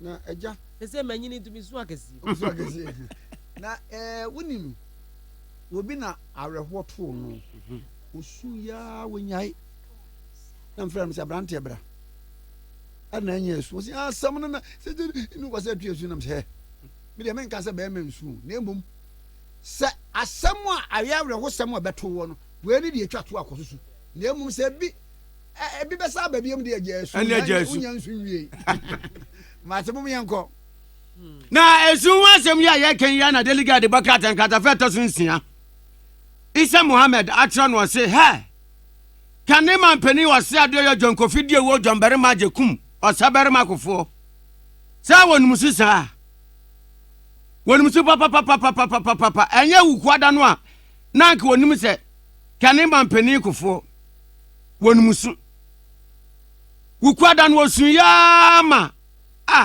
na ayawre ho dwumadi a wosun wase no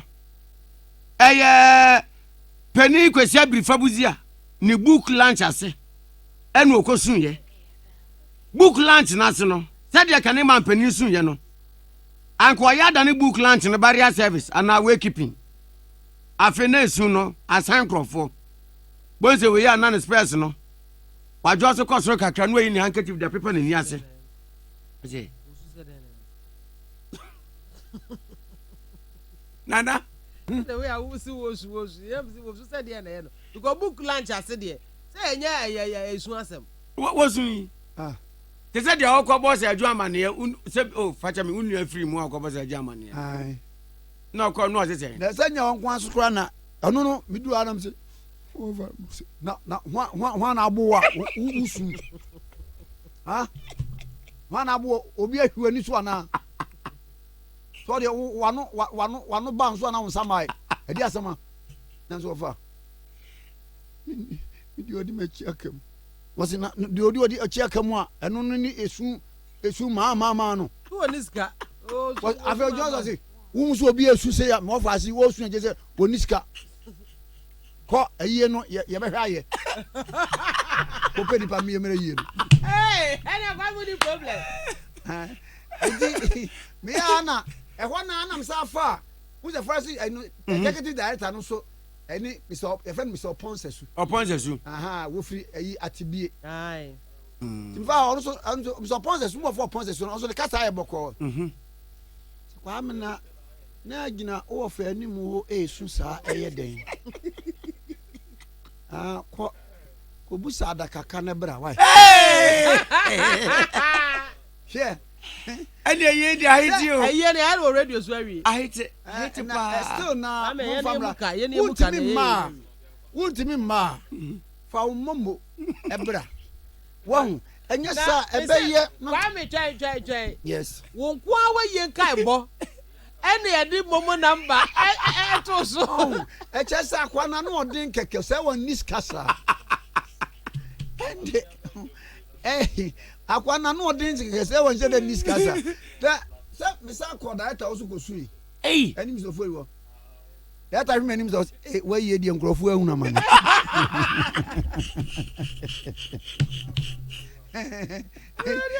na unim se eye ba so sa se ye bosia o se obi na bedum bibi o wo se se bibi ba ho na bia wo di kotua nkonya ka wano den eno ansam ana mfrem se munyi nkonya ne 500 avera ma instructions agate di odi sika ba wi ase nipa aba o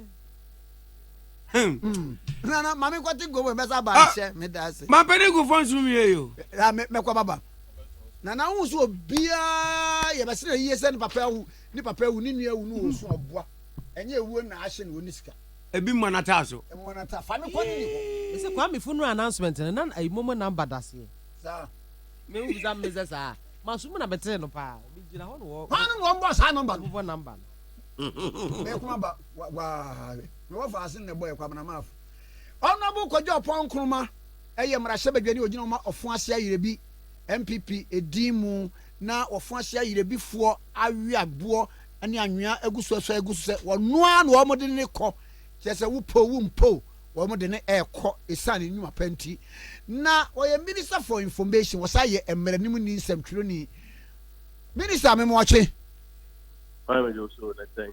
Boko na so Na me adoma ni ntia onuanom so studio ni wetie for so anope. Ba ko na wo no kra de oba no ante no ofiri mo kwan esi ofiri asama tamfoi. Meza. Sa ote me kan fa. Aha me to nka me se ba ko no kra wo no kra de odi ofiri asama tamfoi oba no. Me se me amini aba. Ai. You. Enra PDS eja yese ya twa sensen ya wiwe mu no wo de nsɛmtwafo nhia mu ho nsɛm bi atudwa na ade ba asɛm na wo mu Bona dano na wuku adana edi kan de ho statement by na ka se ebi si ekyire bi ebe ma Ghana fo aso na me hwɛ sɛ sei mo akote committee na committee no sukura na yeso ombeko Qatar from Qatar to US and ni ade and na ye Larry Dogbe atwetwe nkomo ni Qatar na nim wode aba se ade no kura conflict of interest wom ade no kura no wo bi ti se wura Ajapa Mesa mepa man bim okay 101.7 so ini na nyamfo Kwajo Nkrumah na ye na yetwe nkomo no ye be sa aba no so bim na ahoma no ateko amse ba bia na ogina no ye be sa friend bim oyo na mo yen kwe nim na yenyin kakra ana akama mu no aye ba enya won ko na wo yi entina wo sikaniu wo edi yo aye ba e bonansa yo minister ba mamisa nko ne chen samra bi ana wo misa mo kwa ba bi o kwa me so modi asam tu dwa wuku ada wiye no mo kan se ya te committee a committee no e ba ko hwemu wo be bosome ba ko a wo de nsem a ewo wo mu breaches ni nyina ebe pepe e de aba na obi bi sa committee no wo mo terms of reference no pa no usi ni ba ko miensa ene san pa ya paul nipa fi finance ministry, energy ministry, electricity company of Ghana, media for the obi ebaka home, police CID, attorney general department, na ya power one ma omunim de insurance fraud investigations and insurance investigations eso aka ho omadwuma pa ne say establish the nature of the breach na ho no metre mu kakra se say baby abedun say okay o de ma men committee kakra asama ye kenyina America for sika $500 million in fact 498 and almost say they check Ghana. Say if any juma wo enyinam nkania distribution side their ECG eye ho juma. Dem fenye juma wo nim figure ECG juma ni mo. It say ECG usuma na say onko ton nkania 100 cedis emra. Obekwa akoton aba no sales or the aba no bi abehwe na ebebe 80 cedis. Pajo tie me Kwame. Meet your pa minister. It say you what the friend distribution losses any commercial losses ewo. Na ye pese oton 100 anye kwa no tumi be 100 eba ti America for cars on be man be 500 million na omo pe adwuma ko bi a ono so onim se adwuma mu nimdie na wa be boa ECG ma ECG pejo o adwuma nim no mo ton 100 na o matumi age 100 na ba ibisa akra say ti sankofo hu na beti o moka om so improvement na bebem no 58 take 100 no 20 na beba no almost be nya kwan age kakra e de abomata so for the next 20 years sana contract na for Kwame mi o pa mi ti o pa enti America juma ko ni e Millennium Challenge Corporation na ono discover obi bie company ba ko krum ha se Millennium Development Authority yes and all the share in such a media share na munyi company bia obetumi ISS me aboa Ghana for na metikano amma wo de amasa adwuma ko no de ayedwuma sa adwuma ko no kwa no kra oba no so no so di another by 500 million over the next 5 years e be share ECD adwuma nim enti omo power no power transaction advisors e kan ho e ka transaction advisor no na ade amoyi na o hwe mu na watu mofo e wo the transaction advisor Millennium Challenge for no the friend of International Finance Consortium IFC and saying law firm become be Mr. Virginia Bruchier from Hatton and Williams to omo higher jumano eduman de di kan omo ye a be do 26th of February in krata omo de buy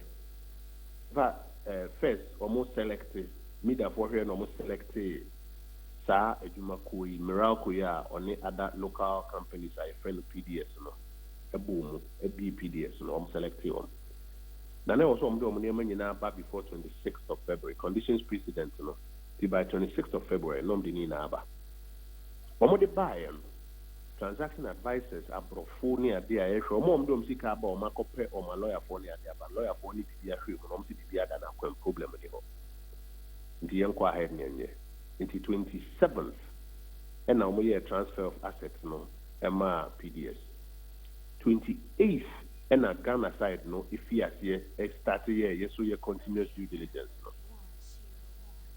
first one yeah no result na buy let's guarantee no e da na kwem problem bi no ene no nkwa so na no mo hwe niam bebre guarantee ni de na buy no e se e da na kwem problem bi no afi omoya ko manim no na Ghana for company for no bisa sel na company na wa ma guarantee ni ha ne pobre crash ha guarantee ni bi to ya obetumi atua na nti omo san pem so bi omo pem so this time omo hwehwe sikasem no mu afi company ne say guarantee no mo issue ye omo ka kire abrofo lawyer for no nkeka ho ne ade nyina se edana kwan mu asa 26 ma omo nyina age tu mu Ghana for ECG for first time omoji two mu say omo guarantee bi ada na kwem afi de omo say guarantee ni po sign ye no oni to me so sign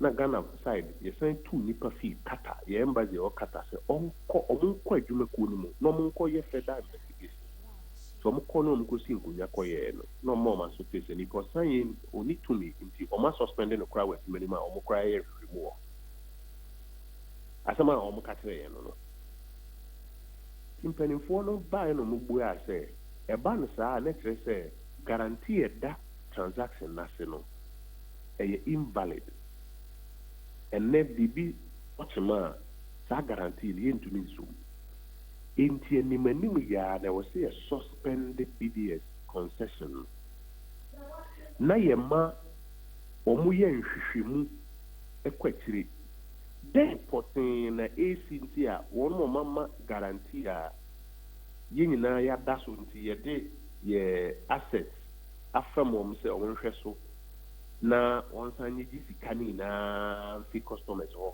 na bosome so a transfer my dɛn pɔtee nti na fi guarantee ama yɛn yɛada saa guarantee no so a aborɔfo sika yɛagye na yɛn so yɛde yɛ assets afam wɔn yi afi de wɔn asɛ wɔn yɛ guarantee no biribi saa nti yɛn hwehwɛm ɛno ne yɛn kwari a yɛba bɛyɛ saa bere saa hwehwɛm na sɛ kɔba ne sɛ ampaniampa saa guarantee no obi na ɛyɛ bukata na ɔkɔyɛ baa yɛ guarantee bi ani hɔ na ɛkrataa tontrowa na ɛkura yɛn na sɛ wohu sɛ ebi a PDS bɔ mpanimfoɔ yi kora ka ho bi anaa biribi a pɔtɔ kasɛm ana mmerɛ mu no yɛsɛ fraud vitiates all nti wotumi twa contract no mu a problem mba wotumi akyerɛ aborɔfo no sɛ mo nipa a moyi no maame krataa a mo a mode kan hwɛ mu a mo sɛ ɛyɛ okay meme kɔhwɛ mu no ma wo sɛ problem wɔ mu nti menna ntoa so biom yɛto nkwanta a yɛne na pae nti yɛntwam mmom 190 na aka no deɛ yɛne gye ho nti sɛ mobɛyi company foforɔ ama yɛn na mode 190 na ma no ma no aba bɛyɛ adwuma no a yɛne mu ni problem sɛ wohwehwɛm na sɛ kɔba ne sɛ PDS po ekura mpo no ɔmo deɛ ɔmo atua ɔmo insurance premium po na bukata no ɔmo kora mpo no yɛbu ɔmo bukata ɛno so wobɛhu sɛnea wobɛka asɛm no enti ɛdan sɛ boɔ kora hɔ sɛ saa nhwehwɛmu wei sei no yɛyɛ ɛno nti na mea me nua John Gyinapɔ a nansɛ mea mesan frɛ no take up gyina pɔ I'll friend take up page na po madam papa me nua pa me no pale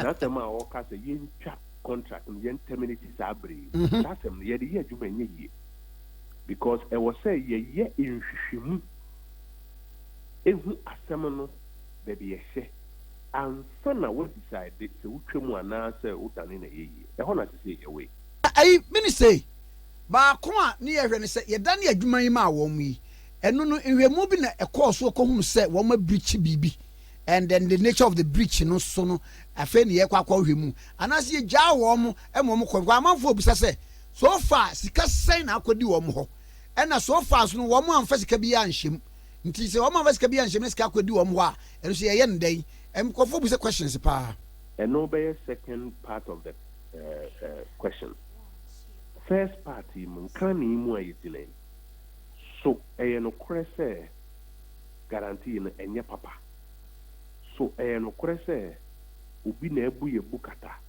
na wɔnom nim ho bi anaasɛ wɔn kora mpo no yɛbu wɔn bukata ɛwɔ sɛ yɛ find this other way out first sɛ kɔba no sɛ yɛ find it no out awie no yɛsɛ wɔn adwuma no koraa wɔn ayɛ adwuma bosomi num out of 20 years bosomi num kɔba no sɛ yɛsɛ yɛ ɔdete adwuma wɔn ayɛ because yɛayɛ first part na yɛn sɛ yɛ ɔdete sika ahɛ na wɔn de aba ɛna sika ahɛ na abɛdi wɔn hɔ ne adeɛ ebɛtumi ayɛ sɛ adwuma no nyinaa but first step yi deɛ sika a egu account no mu nyinaa aban de ne nsa ato so efirizi te sika biara emfiri wɔn nsam second step ne sɛ yɛhwɛm na yɛnya nokorɛ wɔ asɛm yi mu na yɛtumi ehu sɛ nti yɛbɛyɛ ne dɛn ɛhɔ ɛna saa abere yi gyina yɛama yɛn ho bosomi sɛ wɔn ɛkɔ America akɔyɛ America deɛ no wɔn ɛkɔ kata akɔyɛ kata deɛ no CID foɔ ne ho a ho ɛka ho nyinaa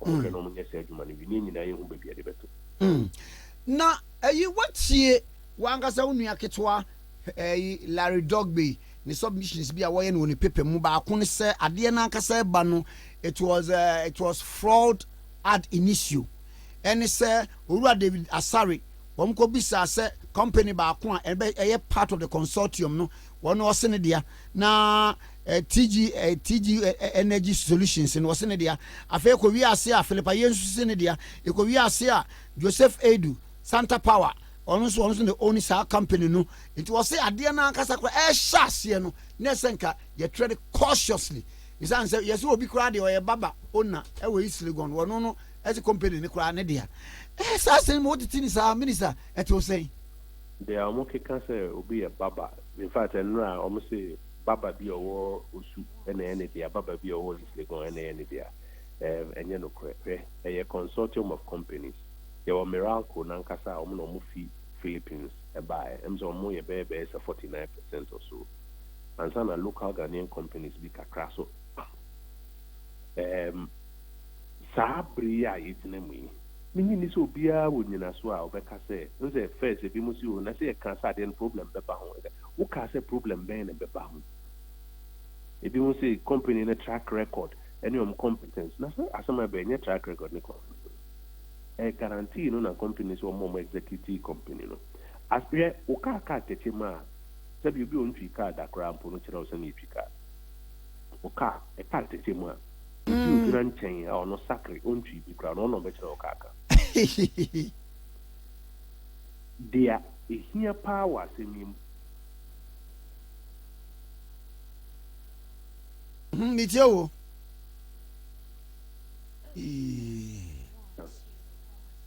Hello, Kwame. Meet you. Learn it to here. The here was semi bupa and a buying who said the Bia Cochimano. A bayanya catasumo muaso. What am I saying? A buying and a bar out say was suspended transaction or maybe I see a fanning in art. Now I review. As I mean, I what to say, America for any near the eye and maybe this is what it's asking. Matipa, because Omono Mafia you be a and except we should tread cautiously as a nation. Maybe sorry, independent power producers, I'm sorry, and yes, one say we should tread. Or put there, or more say, young fire, different sheer mid of one or so. Otherwise, I come no mind your movie. Okay, but a byway, and near ma, a here could drew, say a bayano. A ye, critical pay as a man say, ye, Babby, Harry negotiate. A yaku drew sempa, or say a 3 book.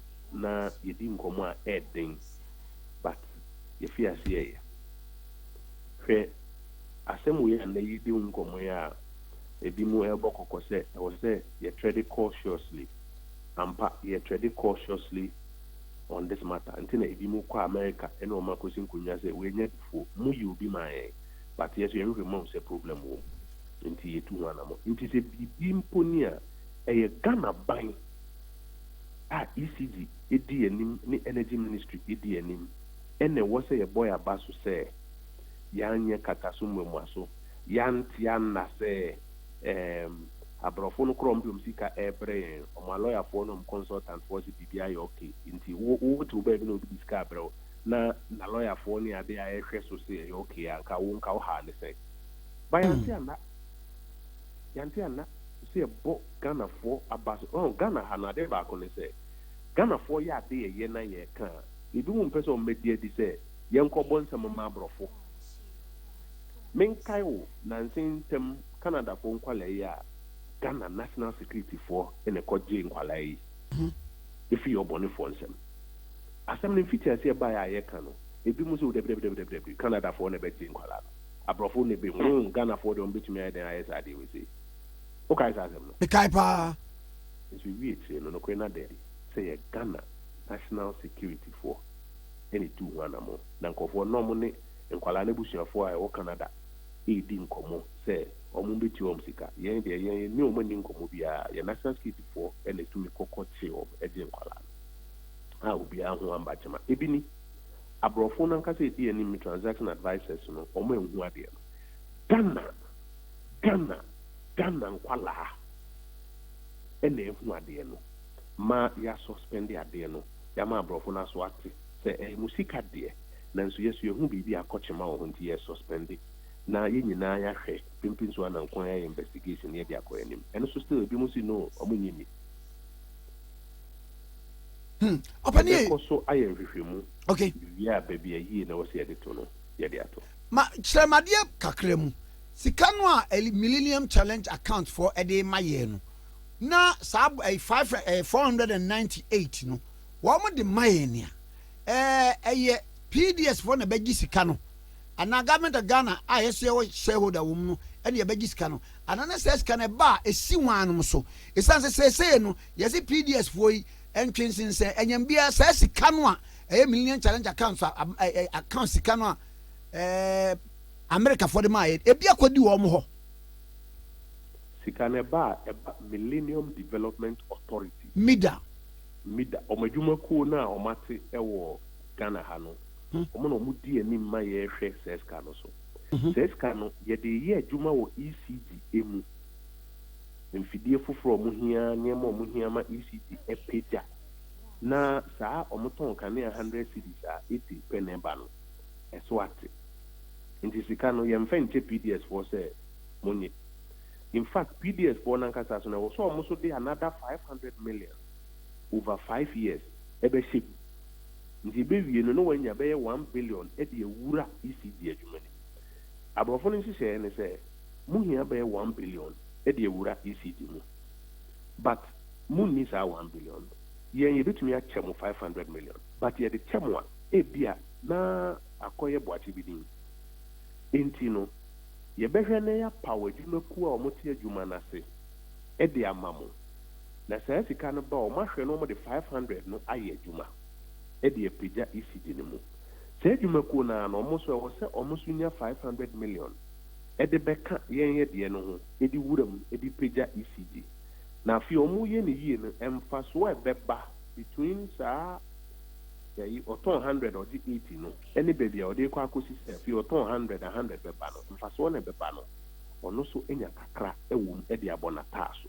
Fatima se kwan Matias pa aha ene na ene demie na se eba san fidi toni ade na ye be wura mu no na per the agreement na PDS for neto anaga na aban ene on besusu amaye na emu ya kota ama wo mu de omu ye bia no mu ni ECG for na isi nkonya se be wo ndumi nka se okoso okoto 1 kilo watt transmitter na transformer awa bra ye nyina ye nim sa de na 3 kilo na ye hia enti ECG for ne omo abrebia esi nkonya ahwehwem se we ni hia nti a joint process ne se dwuma no ye de acha omo kra and continuous due diligence ne bi omo ye bia no ECG for na ni de akiri enno na ama omo hu se krata no problem on what say was to me who the nature of the particular breach no what the kwakwa mu na so omo de 500 million over 5 years wo mutumi e de be shag mani mu ye de ma wo mo be 5 months ana de ekoba nyina no wo mo de bibi be shem mama mfa nko chire kakra 5 in fact contract na 20 years so sabri 5 months into the contract no ye fear say ebu akunta na baby adwuma no mo ye no mani da so a mo ko no technical baako ntinka ordinarily sabri ye fear say ebu akunta enka last week question we nka obi embisa nanso assembly safoa eni bi assembly pon we akobenti na afi nkofo bisa se so far no mde sika he na aba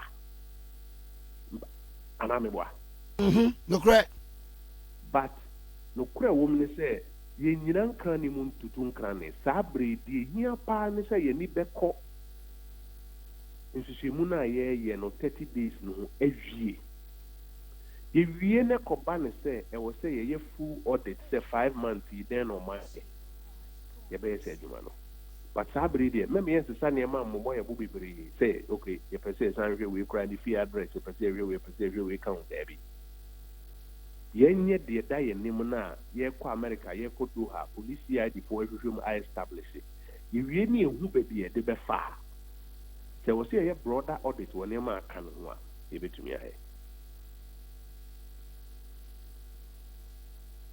Kwame o me o miti o pa ye wie ne wo se ye broader audit I betumi ahe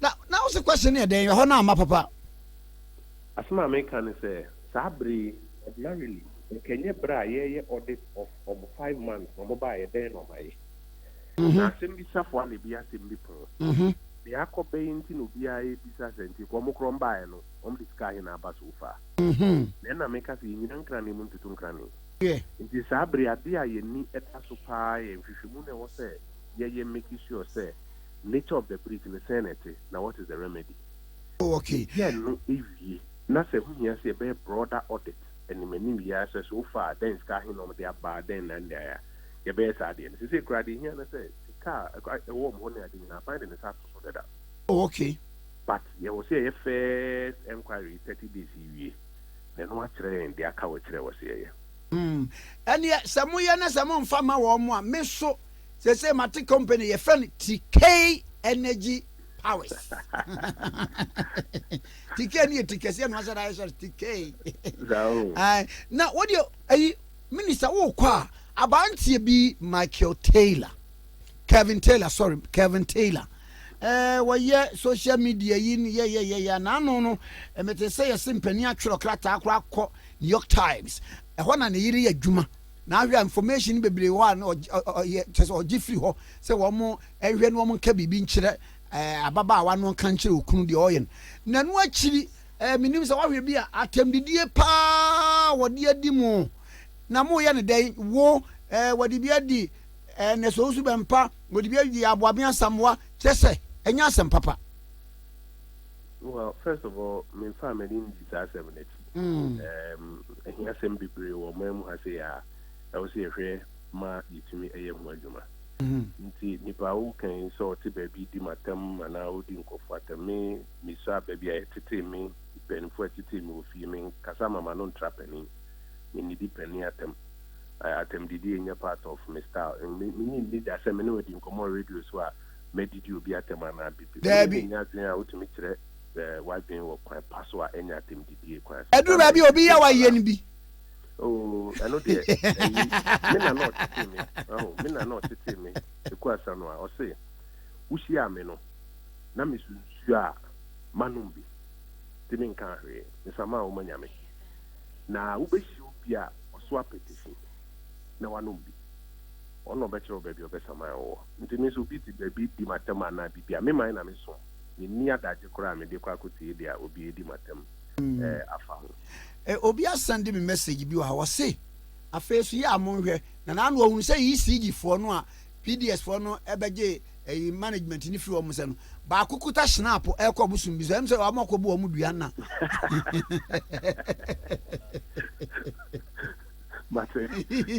and another minister Mr.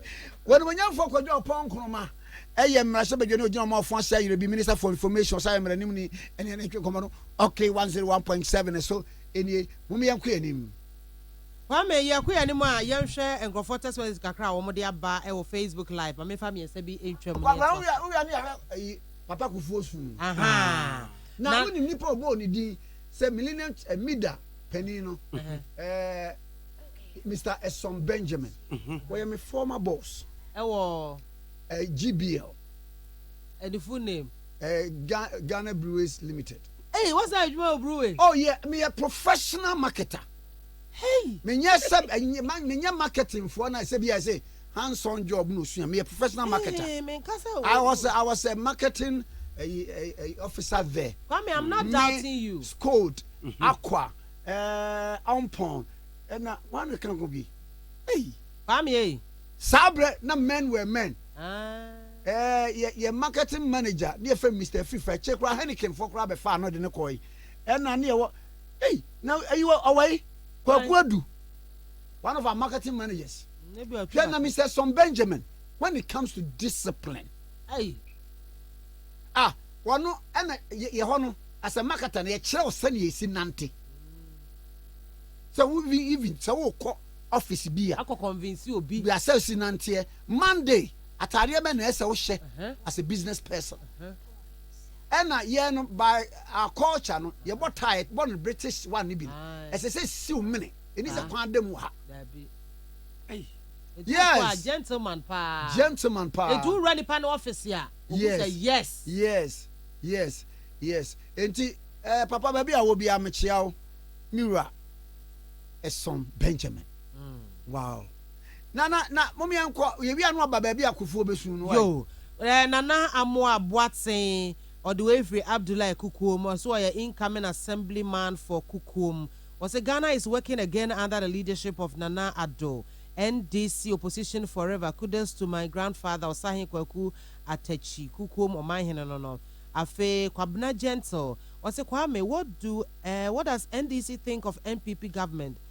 Do they think NPP is that naive to go to a barbering shop for such a contract? NDC communicators accused NPP government some time ago in a similar stance. And also saw the Abba. Now, Alhaji Musa Hussein, and also Kwame, there is something in that deal. Listen now, that the committees, they are going, listen, right now, they are going to use the taxpayers' money to pay for this committee that they've set up. Hey, Ghana for you. Raphael Lumo, and was, Bra Kwame, this agreement, who signed it? Not our president. He signed before he saw that the deal was wrong. Ghana, we live in darkness. Nana Kwajo right, and also offer. My name is Nana K from Agbogba. I like your show, and please tell Mami Biama that I like her haircut and our boy. May that say Eric Frimpong Kwaku Kaleona say what the way he was in fact this minister has explained it well for us. Good work, Mr. President. Jinana na esua wo sin yani na biam sina na se che na ne se wo mu akai no pa Professor Kwesi Abia Buzia obeye prime minister no wo na wo hu enyeme pa ewo ono kane mampani kufo mu sabra ni odi mfinhie aduonu miensa 27 nanti papa na President Kufo Eddie 27 years and why who bibi wonu and Professor Kwesi Abia Buzia he saw something good in him. Yeah. And we are the deputy minister for foreign affairs. Then times oh. James. And I say, sir, what kaipa Professor Kwesi Abia Buzia. Tell your papa now what nimdiani siehunu. Ewa manyo semu. And this one in the bon koma. And nema ya no obi so kira ne pa senye 1972 coup d'etat ya ye de tu ni free akonwa yiso a ena nke gya no maninya enkrofo 4 years bi kura pom keka ka ba bi ode ga na be kwakwa kosi no na mambo no endu 2 years mpo 2 years am say 2 years ne boso me miensa pe ene 2 no nanzo so Ghana fo be di dase enema wo ye Nema oye wo de wan ya hwe kra odoko kra ye ni din kra to bro ni bi e fe no odoko buzia ama fiti ye wo buzia junction buzia road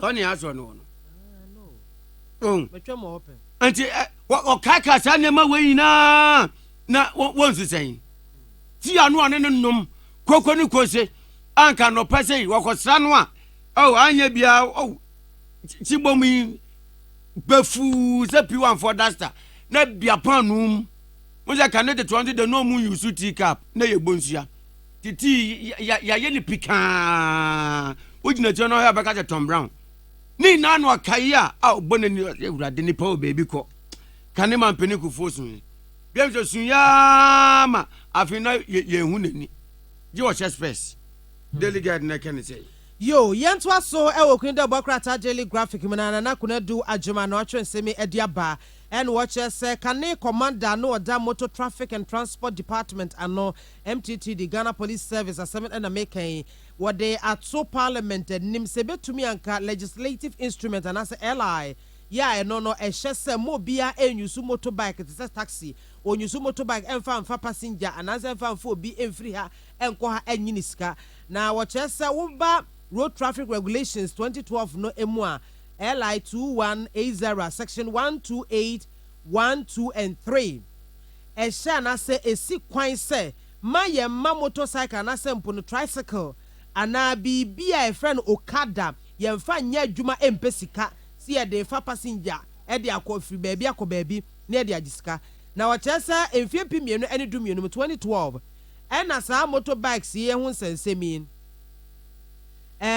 shase say di ewo memu na nso yekoye mra regulation 128 clauses 1 to 4 kan say ye road traffic regulations 2012 no say ma obia emfa okada enye business enye trotro business charge na se emfa passenger for enye sika ene ade no na ye ACP Victor Tando retired papa yi wasori no waka ho asem na nasem waka ne nyina so nyina ne se basa nkasa mra yetimi aye hu bibia asesemu a anka beboa pa ma aprosifo ne wo mo ebo kwan so kosakosa hu dawuro wo mamani adi okada efo no achi esanse se emra ebra se mo bia emfa moto ana bicycle na tricycle enye okada business ewo meimu na esanse emra etienti no wo mu hu se wo mo so eka wo mo a eyuso kwan no ho enti okada fo so wo mu kum nipa edi nipa wu edi nipa dem ewo meimu no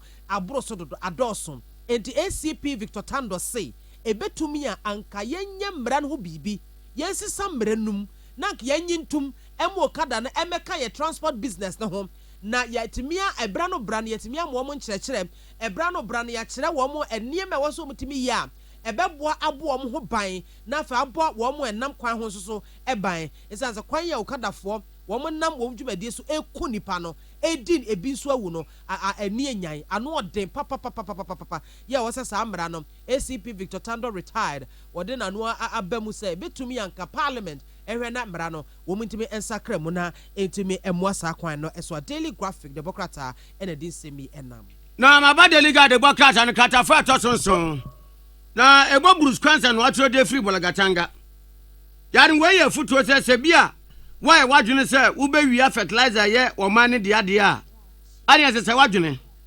kane no na wo wi fertilizer wo bia hu wo a ana de wo wi a ye be hu achewo wo ba ma necessary de Ministry of Agric ani police for wo machi wo manim achi wo mani so ama wo mani ada wo hyen atoto wo mani se highlight no baby o be wi fertilizer ne de afa bia no wo machi wo de fa epoase a wo mbechew wo de fa asase a wo mbechew bebia nu a de befa wo mu wo mbenhu achew wo de se wunyi ni akobolaga na kobisa police for America say police for obolaga ekuta Burkina Faso mrantie mienu bi mu a ko wo mu wi fertilizer ba ko 1000 e de free Ghana ha ko ana police for do a wo mu fefe na no kwesi da no anwumre 10:30 don't fit obi ada no munim se Ghana police wo mu nton kompo no mada so wo mu fe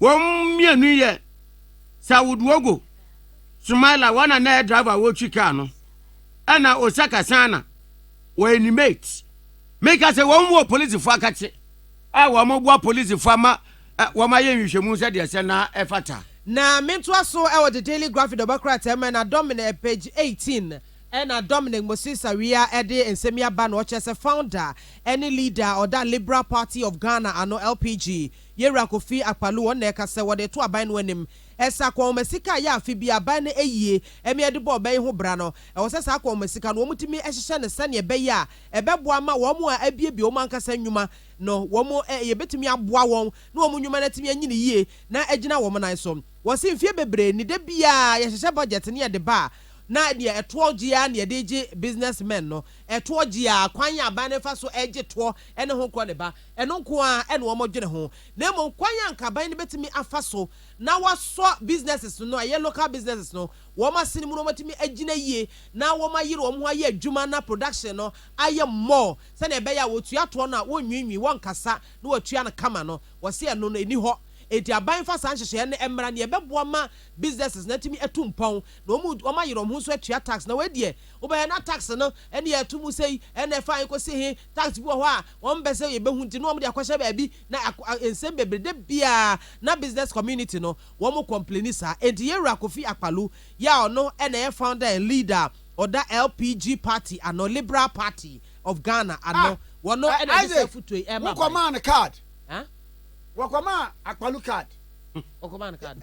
Bebra Kofi Akpalu ya o kan wasim. Wo ba yen bi. Bra Akpalu ba bia wo bia. Ah, wo kwa command card. Na me fa na sam no waka ntu dwanwe ai. What is it? Na sam no waka ma me kan nwe anza na waka sa wo be kwa command. Anhwe na me yire fi. Ah?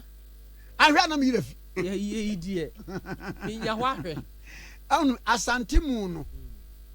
Se unya yi anyo nko ana ayo. No kore kwa me. Nyo nko ana ye. Yon kwana ye. Meso kra no obi anim mano na edin keke on sheda ntene sa. Yeah. On sheda miska. Yes. Na no na edin. Yes. Eniu ho. Enimi ho emmo me ho sa. Me kan wasam amfa me nkokọ na lawyer kura me nyeska. Kana me mpa acho.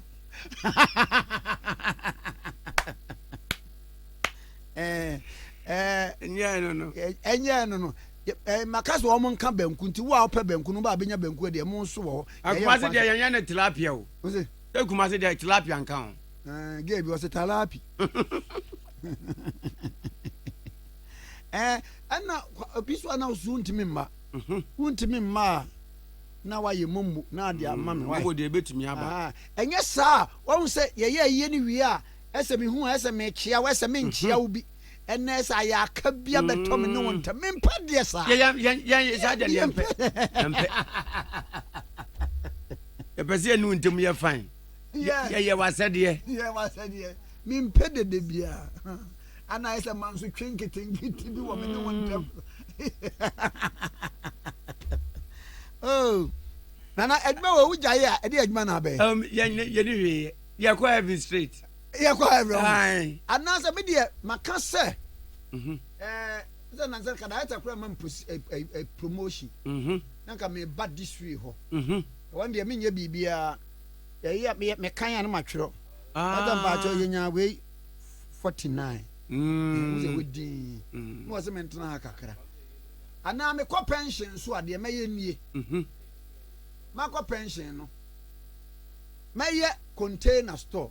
Me ko store container.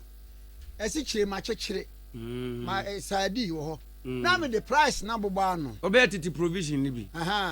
Na me the lazy chair ni bi esikwa na me the radio no sinche na me tie mu. Obetie yan. Na me tie mu piece for. Na me tie mu a. No obi say eja me to adem. Ibi ne fa ko. Price ni bo ho dada. Bo ho dada. Because me peka se bia mafta. We ye akokra boutique. Ne manu bo ho dada. Ayi crow from na man be store. No e teacher ni e fe na pempem store. Ye fe na pempem store ba akwa ntimi kan se me kwa pempem store wote obehaw. Ona pempem na ye hyen man tietie bi sa. Wote crow from eba afodo ha manse ba ho no. Manse ba ya. E ho na ote. Enna woso ya ni nipa gunu so anopai toto ade sa na man bi so apempem mu apa. Wo ba beto ade na opeso o kire man ne se menu a wo so apempem mu apa man bi. Edward Nsafa na pempem was name. Name wo hwe na amwa mi name. Na me nim se wo apempem mu apa na wo yonko so apempem mu apa. Name. Ene maminko minia Kofi Akpalu ho. Mi name no. Na oye leader, founder Emma LPG Liberal Party of Ghana. Na ene ntwe enkomo. Bra Kofi Akpalu mi mo ache. Minia Kwame bejo so na ba cho ho ye de. Mi wi o na boko de. You wanna do name ye ho ye pa. Ye no so no from police station ani mo na me ye no ti ya no aba.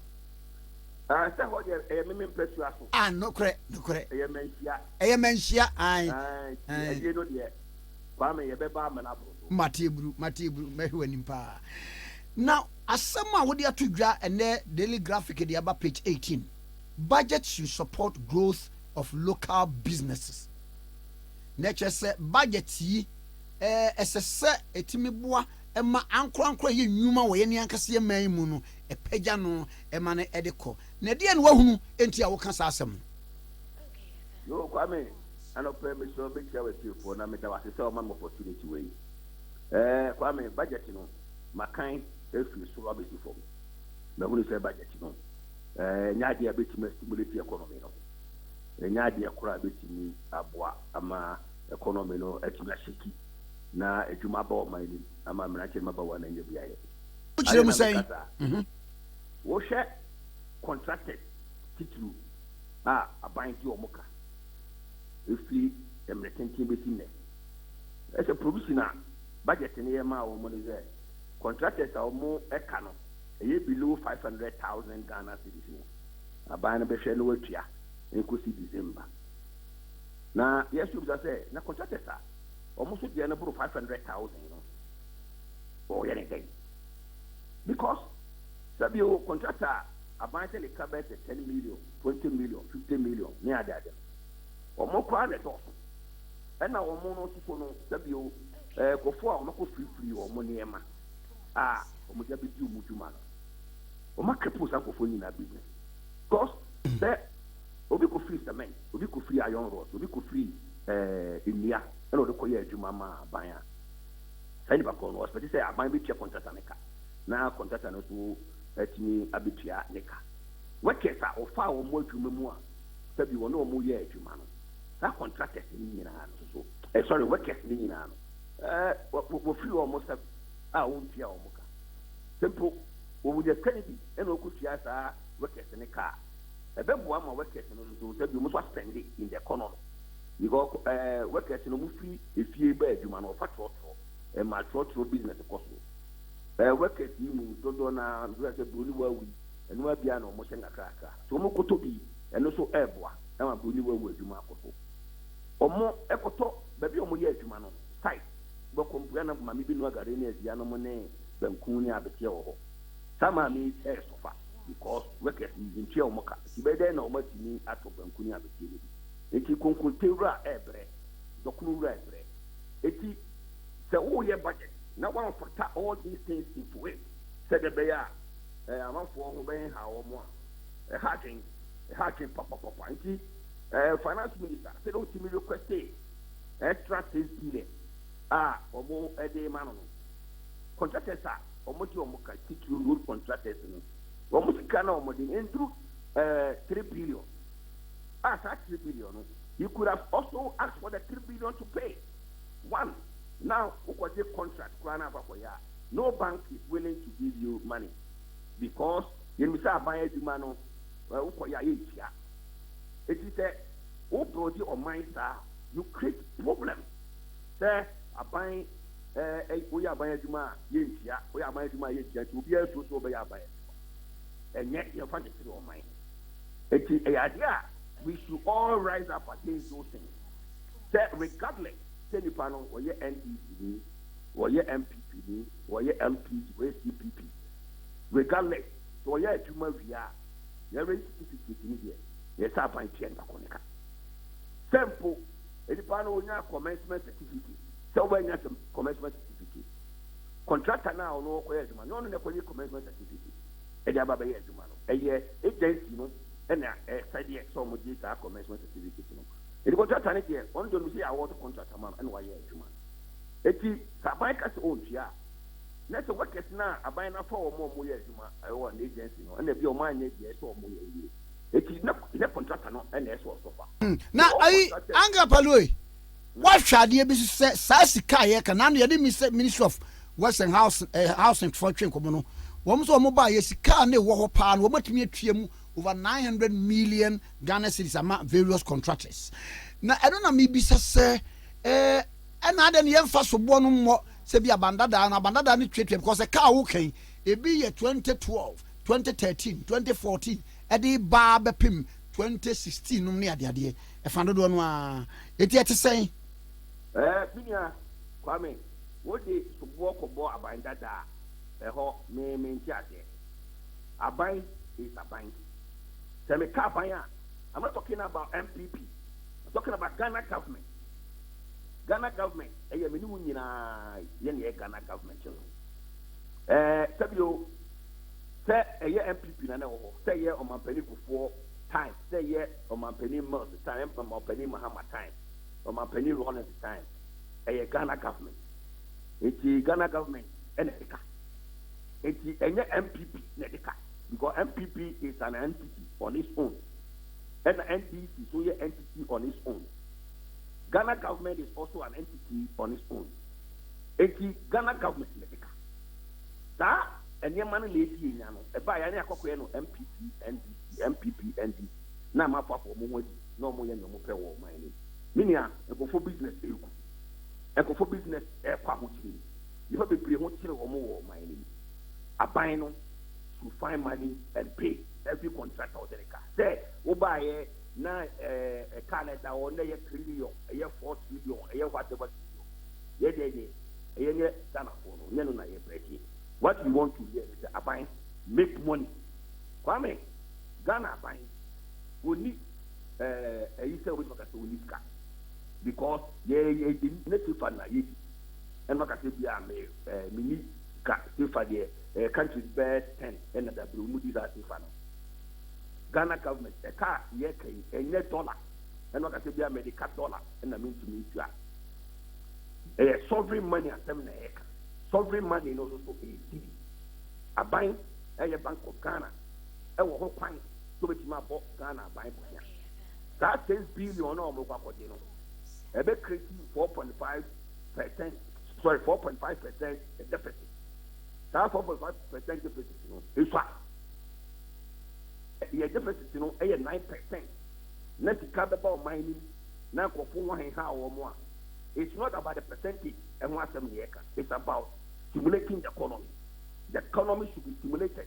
It is that budget we know. Man, I did about page 147. Sorry, paragraph 147. Talking about the ready for food and jobs. Almost say 53,500. I did over time 53,500. No, the general woman judge was say sheep, pig, cockerel. Guinea fowl. That's the 3,500. Almost second. Almost say I don't know what they are farming. And that's food, ready for food and stuff. Now, if you say if I say Nini Nampo and Cocoa, cook the 3,500. Yeah, the creative jobs. And cook the 3,500 to the creative jobs. If I get jobs. So, oh yeah, they are. Particular right, Nini. Simple. Every our kind of 5 million bags. And I'm a man farmers, we are best 10. Now, almost every crazy, we have 10 regions, one big farm. Now, the crazy job, near the stop importation of bags to the country. It's laudable. Now, go for the trade, I have and so crying and cocoa, and then also young boys in one. We did a potty womb, and cocoa womb, a procum, guinea fowl, and confirm matter. We have to be serious as a country. Budget will matter 18 to soon any as a kind. Budget, should be reviewed again. And then the government should be bold to raise the deficit. Deficit, 7%, Meaning, I know the Ghana for the Ghana for said, Kababadi Pabutu. I would say, they should do something about the budget and review it again and pour the first Kawura, the never contracted Seneca. The first Kawura system, near from Pidapia, really say, this section of the budget, and you're going to say, baby, one district, one factory in the world. That's right. We are not seeing anything there. Are we expecting something big? Say, we are Exim Bank, for instance. Now, a binary have to do that. Yet the best 1 billion Ghana city, yet the Exim Bank. Oh, I no, Mr. Palwe, and what my cohort according documents may hold my from next week. Exim Bank has been so supportive of Sir one district, one factory. No, one more nipa be brave. Now I'm saying, one more the new and say they are not telling their stories. Until they be a boom, say be a buying and a woman's also a microphone. Coming, say Exim Bank. Namian Ukraine. Oma Bois, the prepare for one district, one factory. Meaning as our policy now buying it by one district, one factory. A fantastic policy. The poor will be the poor can be regardless. So yeah, people are one. But we can't echo Exim Bank. And then now, we should Exim Banker or more. It can be import duty or more. So, it's a man to be quite used to know as a collateral to raise huge money for them. If you have let's say $1 billion, one day, number find and one month from Bodo Party. What applications that our Exim Bank and that's small. It's a buying a share, do you be? What you be wow, must be pet. Parties will be paper. It will be paper. And quite almost 4 years. That that thing omu nyina be ko university aba omba adwuma be na omba be eti before no nyina be university no be ba no na adwuma aya available.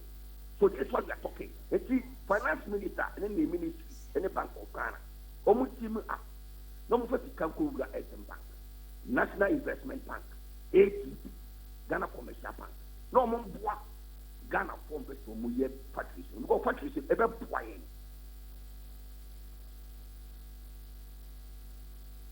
And yet, Madasia no pay. Kwame, na Mr. On what you for you now. At your phone, so Edward say, Ora Kofia Palu, a leader, founder, Emma Liberal Party of Ghana. And I know I can come, okay, 101.7. So, now, you know, my main family from Kakrana and Queen, the party of Vodafone Force the largest 4G network in Ghana. Now, Vodafone Force me more man, yes, says gigabyte no ba when you babetna, it was speed, a real 4G experience. Echo so pictures, live documents, seconds, na a loadi, na a call. And keep Vodafone sooner a swire the power. Possibilities no a endless. Speed no a blazing. Now, Vodafone dear. Now what the asempa. Now my main kawe so emfanto se Vodafone so no se wo send and yes say afe na send say kwasa bia send contem yes say e bafa extreme now we hold tired for the ride of your life because we internet and say a stage na say echo on first lane Vodafone for say brand the future is exciting now why a crowd and are you ready? And now the fear be a special endpoint homeopathy clinic. Dr. Edu Boateng endpoint homeopathy clinic was so yare to us home emaneko. And no pay 30 minutes was so be our yare say you will need unam hepatitis, diabetes, kekabika a year ovarian cyst, naga was a year prostate, any idea bibia bomodern friend. Friend says, I wouldn't will be a whole stroke. Na enche ya one friend Dr. Edu Boateng sisia. What the homeopathy yaresa a Queen of England this one who yare ne sa yare.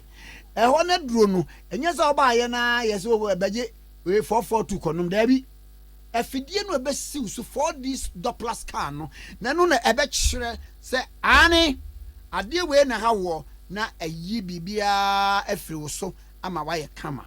Na mpacho tie endpoint homeopathy clinic say retention of urine wo dwonso a wo kyem ansa na be se bia kam no ne ade wo prostate no na eka yare bia no tumlika na efre no na wo Spinters Road bia for Shell signboard Accra branch no na make tema owo Afrewa Junction ko wa no so hotel na chi Kumasi branch no yakro no mabonya Angel Educational School na chi pe Takware branch no Anaji behind Anaji police station me pa cho so ba frɛ no 0244 867068 0244 867068 0244 867068 okay 101.7 Minfa we FM na yento aso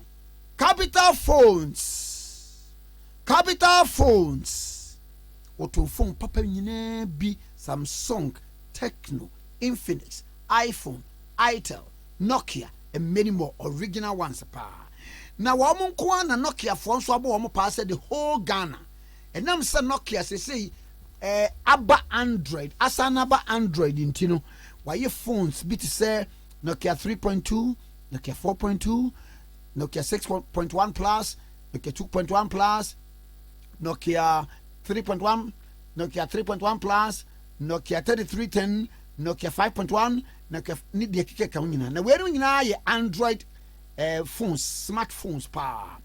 Enti kape de enwa wo mu ni se sa Nokia maboy se woto 1 year na se eseye fabra 12 months warranty. Ubati na use can be replace no e de amount. All the other things I'm kika ye nyina. Number cho will repair all types of phones and laptops nyina. Future capital phones for Kwame Nkrumah circle Unauthorized building no a year asiepe.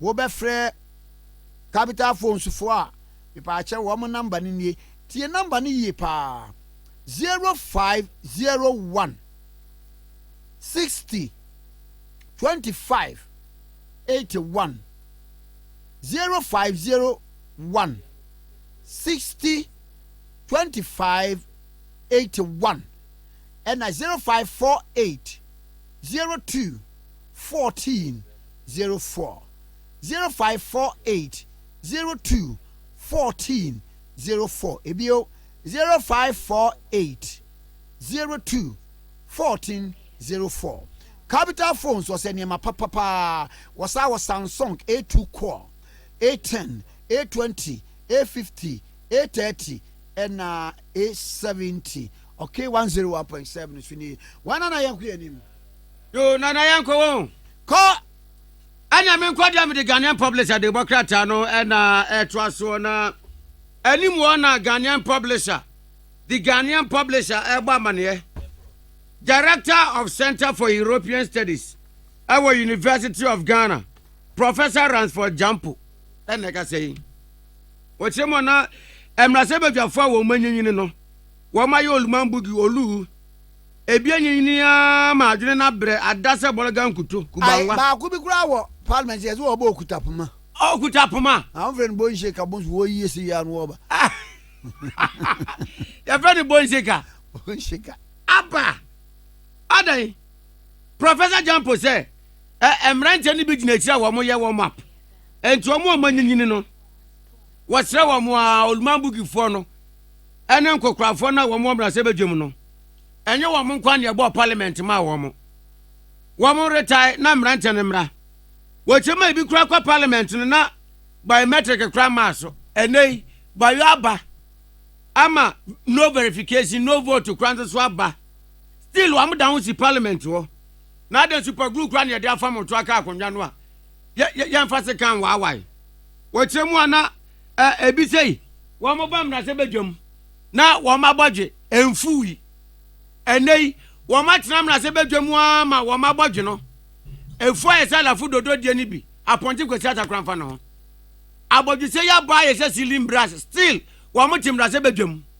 ebi be ye mrase badwafo na wo ma no hwi mfemfem no na ebi kura ni ho eyenkro hwi enei kwahwe wo ma no hwi asa silver shine anaze wo rosapo still what does when you 55 for cry ma men kwai na men ni Professor Ransford Jampo wa ba man so na men musa na sa asem no why director Center for European Studies Legon head Youth Bridge Research Institute na ye ne no entwetwe enkomo Professor Ransford Jampo memwache Kenya Brana boko de I'm adom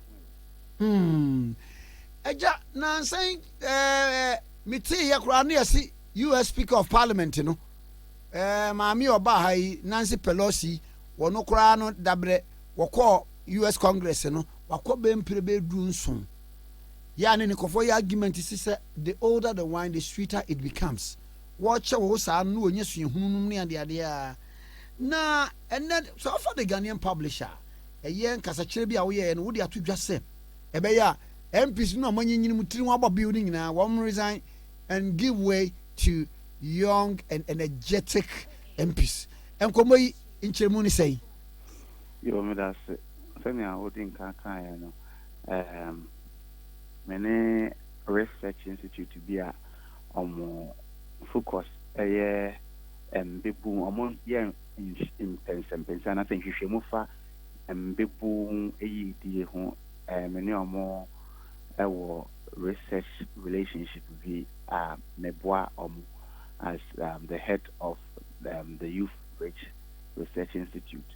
Na esan say a youth development agency nintino near mom kabia na say research and pense kuni hwehwemu aye ne na efa here here say oman bia ebetumi ahye omomrantie ene omomabaawa den na ometumi amenta omo na yebetrain omo yi sene ebeya won betumi take over the mantle of leadership na oba Ghana ha wohwe ye Ghana ye mmebun ekuru. In terms of population, about 60 to 65% of your population, no, a mmebun. Na nia akoba ne se obe kaya amanyosem na governance bra na year pre independence fa hudie no na eye mmebun na edimo akotene obroni ebeka se politics and governance in Ghana before independence and even immediately after independence na a politics of the youth. And na mmebunu na edimo akotin papa. And na press statement conference na ye no meka say we share the average age of parliamentarians na it was around hello. Me bacho me tio prof. Aha. But we share the average age of parliamentarians around that time now it was around 30s. So now so and the average age of parliamentarians is over 50 years. Now Ubasha that time no one na ididi Ghana inimu nyina no na omo ye mbebu hwe around the time ibisa ye ma Kwame Nkrumah ye the leader of government business na owo ne 30s uko abrochire Ghana here hwe bra je kufo o join PNDC aban na ono nso na oyo bebu hwe bra Jerry Rawlings cross easy power ebeye omampeni na ono nso oyo bebu uko ade amamfo a amaya omo e develop in terms of democracy na omo develop amanipa puntu ewo hodi na omo leaders ni na ye bebu around the time bisa won say bere ben na JF Kennedy oye president ewa America at what age na Bill Clinton ever vie a contest for presidency at what age na Barack Obama contest for presidency obi to say France president here Emmanuel Macron Odi president of France na odi 39 years or Ghana hanke ebeka se pare monograno bra makwan se obedi president this and yen yembra ne se obedi president this with 40 na ye bisa won say at age 18 no obebun ewo nyansa ne adwen se obekire ni pakura ondi nenim nanso oni nyansa ne adwen se ono ankasa ebe represent obe participate substantively in governance na ye kan say akoye say yeba kebi mamin kebi amemumu ye do fourth republic no kaya ekoye say old age has become an unstated qualification for substantive participation in governance and in politics. As I say, mrantia ne mabawa no omo mfaso a ewo mo hu in terms of participation yede atitire omo ko mu sisi a ene say omunye obuni beka food soldiers omunye voting machines ena omunye agents you use omo to foment violent conflict se ye penkofo bi se omonko sa line na omonko to aba eye mbrante ne mmabawa de enfo omonye ye penkofo bi se yemfo omo enkodi etutura asem na omonko ye basa yemfo on mbrante ne mmabawa ye penkofo bi se omombontoa na omonko campaign ema political party eye mbrante ne mmabawa na se ye formu aban ewia na ese emrantie ne mmabawa no omu ni munyansa omu ni mudie ombetumi aye part of governance into no their role in governance and politics must be confined to food soldierism na we na ya dwen ho aya ho pensempensemu na ye ka se enye ade a eboa senya medi nkankan no oman no hwe population na eye oman a mbebunu edoso wo mu enti se embebu edoso wo mu a na kire nia ye in terms of policies ni nyina se ebetumi aso aba ase ehu betumi aba mfaso a na kire se esese yenya obi a ono so na dwen no ene mbebu because your policies must be relevant to those who are the constituents of the nation. Say ankoye sa na say eniama bebre wo ho a ye ya entumi emfa mfaso embre omo a omote etimemfo no me catch memfo. I'm talking about the majority of the population who are youthful. Enti na ye ka say emra so a esese ye ka kire ye ho na ye ka kire mountain mabawa say let us go back to politics in Ghana in yesteryears. Na embebu asori waka na omudi akoten hwe mepacho oya keni ukọ nyeye ken yankasa ye traditional and indigenous forms of government no a supporto nyaye ka no megidi se wo ye Kristo ni bisa wo se Bible mu no na ye yi ahemfo a wobetini ase ohini we ye fa no na wedi 10 years ohini we ye fa na wedi 11 years ohini we ye fa na wedi 50 years and so omutumi ebu omuma ne they were successful yan akan anase ye traditional system of government se obe kaya ye wo abebu bi a ye ka se ye se ye wo ohini no na obrempon etiase ye wo ohini na obrempon etiase ekire wo se de bia no na ahemfo aye pawo na omo ye mmebu ahemfo aye pawo no na omo ye immebu enti nia ekoba ne se wo ye ohini a wotina ye pawo se mmebu a wotina empenimfo no esre so na mpenimfo no akire wo the do's and don'ts nia esese wo ye ene nia ensese wo ye enu ena ema ohene no oye successful. One of the reasons why ohene yitu na de so no is his failure to listen to the advice of the council of elders.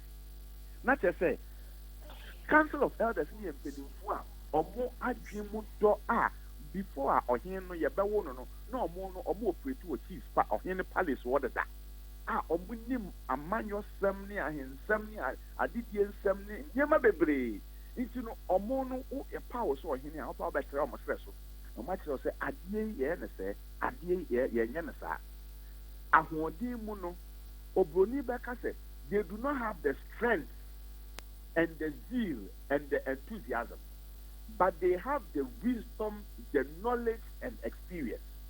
One of the qualifications and as a requirement are the power or no which traditional system of governance. One of the requirements and say on power he must be of strong physique and demonstrate manliness.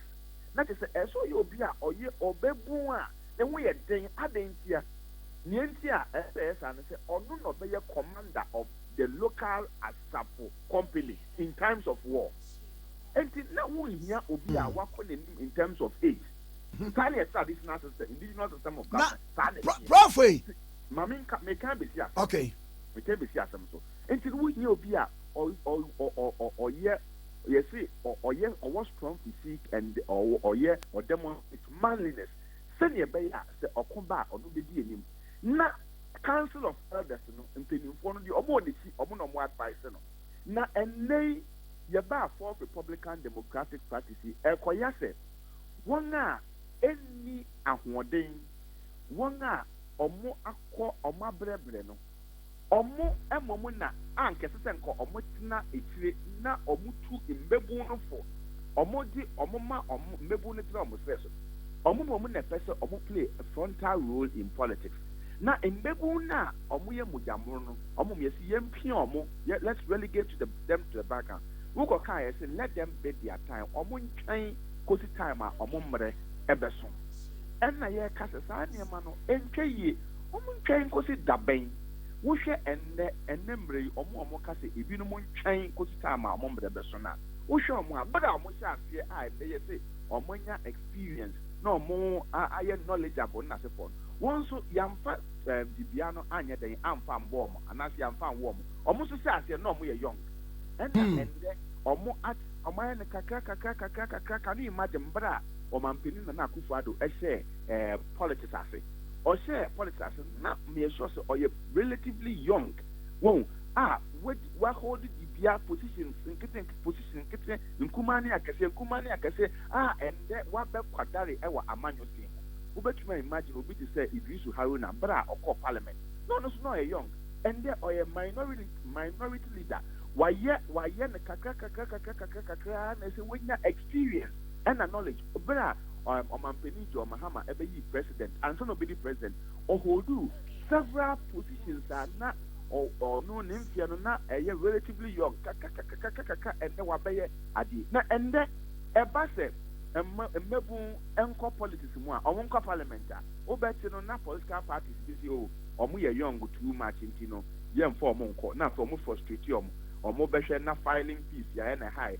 obehwe na bibia obi to just kakwa so okoye okofa filing fees a obehwe na yesi o constituency office no kra ya tum and obi anko ho na omo de kuntu na se kwan bi the frustrate young men and women no and all that emwa se won a ewo mu sisei no se ye feel say omo wo experience bi omo parliamentary practice ekoso a bi so omo say ye the parliamentary practice na ewo omo na ya mfa wo omo so ebe mu no omo ni mu hwe ena omo besua na omo nya experience enne wo hia emre bebre na wo mfie bebre na wo di sua ade na waka say young men and women omo mfa mfie bebre nsua ade enne nyema embebu eye anase nyema papa woni me kasa me sure say bia wo akwala what the computer phone da ho na say akwala oba fa phone na enyema phone otumi do phone here na say computer no jai na uye mu aso say na akwala enim we no nyina enti no ende with a click of a button no obebu a okọ parliament no obetumi ehu parliamentary practice and parliamentary proceedings all over the world esua womra wonga wo mu ikura na bia omo nya sa akwanya no enye de entumi esua sa de na so kontinu yenya mmado ane mbrantie no omo nya mfie bebre na waka se omo mfe embedi omo time with a click of a button they can learn enti na ye ka se woma akobi na omo abrebre no there should be an end to public service. In fact, they can be able to better serve their constituents and constituencies by going behind the scenes and then advising relatively younger parliamentary aspirants. So, yempa mekuno sonko na mpenimfo no te say abambagbe no mande omaya Ade Akye and then omunko biumu no omukti constituencies wa abrantie bi kwa na what say no say ukwa ye no say me wo ho no say na me no say so that omunimu die any experience that boy and it just say amemwo ni amanyo sem na se for apart from wisdom and knowledge no ni understanding ni experience no wo hi obi so a o tira me na so senya be ya obetumi aye niam so so hwe bara eya ye de Donald Trump na he's always an exception. You don't use an exception to prove a rule. He's an old man. But who caught White House? Koshe wanga a max amp. 1 year 25, 23, 24, 25, 23, 24, 25, 23. Omuna omu the movers and shakers, in the White House. And to know what's a negotiation. Africa, we believe in gerontocracy. Depending for a dream war, gray hair film. It's negotiations, conference negotiations. Open says uncle for the young men and young women. Abba. Now you see the young quackra and bring for Aquatinasi. It's yet Nasia or more yet discussion. Within 1 hour, not opening wabre. To me, sustain the discussion after 1 hour, no wabre. And to know better, so we are social media as the African leaders be on my negotiation. Baby, father. Kenya. Now we no more the for material sign at the end of the year. We need relatively young people. They may not have the wisdom, they may not have the experience, but they can sit on the lap of those who do not have the energy and the strength and benefit from their wisdom and experience. And that's it. But what you cannot say.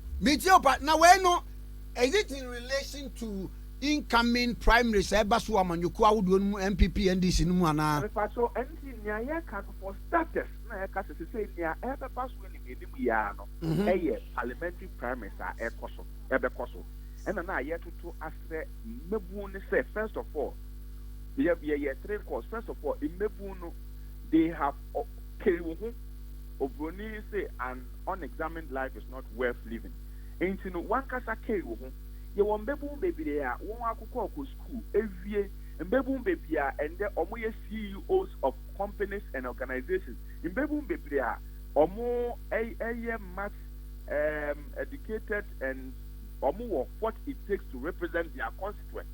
Wow, nti no keri wo ho na sɛ wobɛtumi ayɛ a ɛne wo constituent nyɛ den ɛnkasa. Hello mpatɔ wɔ hɔ mitio paa keri wo ho ɛne wo constituent no ɛnkasa. sɛ wo ne wo constituent no kasa na sɛ ɔmo fo sɛ wobɛtumi a represent ɔmo a yɛse mmabu no nyinaa saa mmabu no nyinaa they should seize this opportunity na ɔmo show interest in the upcoming parliamentary primaries within the political party. ɛno yɛ baako. Number 2, yɛtutu sɛ political party foɔ no so sɛ wɔn nso so ɛmboa na ɔmo encourage mmabu no sɛnea ɛbɛyɛ a ɔmo nso bɛtumi a contest. Say the number or in terms of percentages, it's only 5% of the number of young people in our 275 seater parliament, just about 5%. That 5% or more, their representation and participation in parliament is not as a result of any deliberate policy of any political party. It's purely accidental. Into no send and maybe be parliament by accident and and this a political party in a shegu a creamousy a percent and maybe a coho. Into saying ye two of we call on them say they should also put in place proactive interventions aimed at encouraging more young people to go to parliament. Now interventions and as a proactive interventions may include say ABR Sanyam living on Muyema and Yenianum, they should also rethink the huge nomination fees. And in the same year, Moka has a train now, then Mara and somewhere any so Papa Bia or Momboni Nanku. Sir, pass a political parties, yeah, two Mofosa, say, or when Nas almost you both frustrate young people. Na Yama and Yemebia. ɛsɛ di gu akwan mu a ɛlɔm a motumi akɔ parliament no yɛnyɛ na ɛbɛ frustrate ɔmo a yɛsɛ to saa mmerante ne mbabaawafo sɛ ɔmo nkɔ kɔntenkoro. They should go there to go as independent candidates after doing behind the scenes consultations and knowing that the people within the constituency prefer them to represent say ɔmo na ɔmo betumi a represent ɔmo. After all, you can't parliamentary democracy and representative government and yet the whimsical and capricious interests of political parties that matter. It is the interest of the constituents that matter. If the constituents feel say, "Who now bet to me? I ye na some wasam na say, who number ofo say, ombeto amawa." I know the choose some man say, "Baba, so we for political party for so." Okay. Now, one kasan ko kontinko. Now, young as youth research, youth research institute, yes, yes, so mo say, back see young people, young parliamentary aspirants. Yes, so why a bit to be a born beyond ever form. And one is being said, you bet you do a mobile fat in TMU as to choir on best so a fundraising techniques, how to campaign, and I feel you have more of a platform for them to debate among them and to debate or dialogue with their constituents to be able to outline their vision to their constituents. Now, pay yet in sense to be in somewhere one back or more by year the 2 million as members of parliament and someone because on Bayano. Yet in Shebu Aquema, a better track answer me now just to be able to keep them on their toes to ensure that you almost on Ben on to me aye. Send your Baya, Ubunibeka would achieve quality representation. Ebie kwan ama mmebu bebrea omo be pese omo so ebeko parliament akọ represent omo constituency. Yo prof we be send a message bi na mame nkenkan ema we was say Professor Jampo's arguments are fatally flawed. We do not elect leaders based on their age and physique. We must be leaders must be based on their intellect and the quality of their experience. In general, Leaders in the world are not 24, 34, or 44. They are 55 and above. Of course, at a certain age, you'll be too weak to perform, but our argument must be balanced and sensible. French president is an exception. Check Germany, US, Japan, UK, and China. So experience should not matter in Ghana. I can't think far.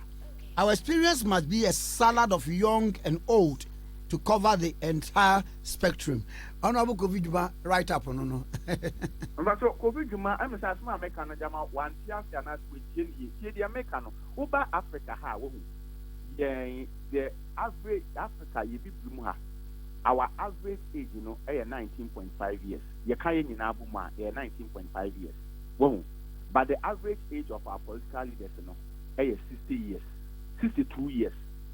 Who call Ade almost say a developer Akuma Ebobo be Ade Ebobo a bit a man of Bobo Mudino. Who call almost average age, just almost a relatively aged population. We share Europe na se kwa would the age in Abumwa and Peninfono Edoso. And so the average age of their political leaders, 45 years. Wouldn't in Abuma 45 years. Yet they 62 years. It must tell us something. Well, now near Kofi Jumakano, say Meneno the makers want to and say he was not listening to me properly. Menkase yentu sebe safrache Peninfono omuhu nya. And I say, no, opening Kofi Juma can ask me. So we did to me, and as we occupy positions, they say, what calling him in terms of sincere. And he's not somebody able to me, I can say, the who here or mind development. What I'm saying is that the two must work together. Now, near no must be people who are relatively young. And now, one I am paying for more experience, they must be behind the scenes. Now, Omua, Sabi, Omudi, and him no more relatively young. And you know, obey to say, Kofi Juma, and the experience in the wisdom, no, yen to me, and yet they end this council. And so, be on the consequences, say, or no, say, me, but this of the crack of fire on basis of talk or Sako Parliament. Why, ma'am, why, you penning that now, a bus parliamentary seat be up to himself, so I mean, especially of the crack of fire. Me, but this is a best support to a relatively younger person. Well, in that case, you know, I'm advocating for a blend. A binomo, ewo, nyansani, adeni, experience, but only awarding energy and zeal. Well, and you know what answer energy experience knowledge, you know, they should remain behind the scenes and give the leadership power mantle to one award at the energy and zeal. No, not omumpia. No, or a traditional or you can't account the indigenous system of government that or what you say, you say you war or him no not obrim what you say. Into on him and him for a selection. A young. Abrempon most of the times they are no more a council of elders in Peninfono or Mutu Efu. Nasania or no all canon to say Niakoya say a few percent quackra for him but we well not in Qualanum any maybe Yanasa a bus a milk two anasa dibia a bus a dibia a require energy. That's a word what for won't hear anymore. To me any day and yet minim say one ade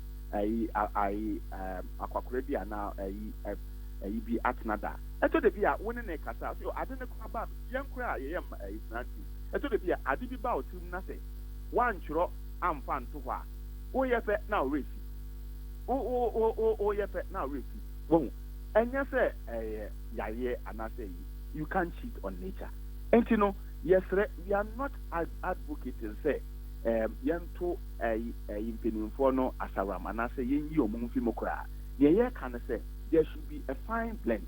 We should call now you can say 50% of those going to parliament in the next parliamentary should be young people. Not just say there should be some blend so that impeniumfo no ebekoswa agaide at the mofrano nampan mofrano so abede abenya more experience and knowledge to be able to carry on the mantle of leadership. You know, let me say one papa. I've given the statistics to me with the 2017 UNDP report that speaks to that. Say, when you look at the average population of African countries now, we are average age of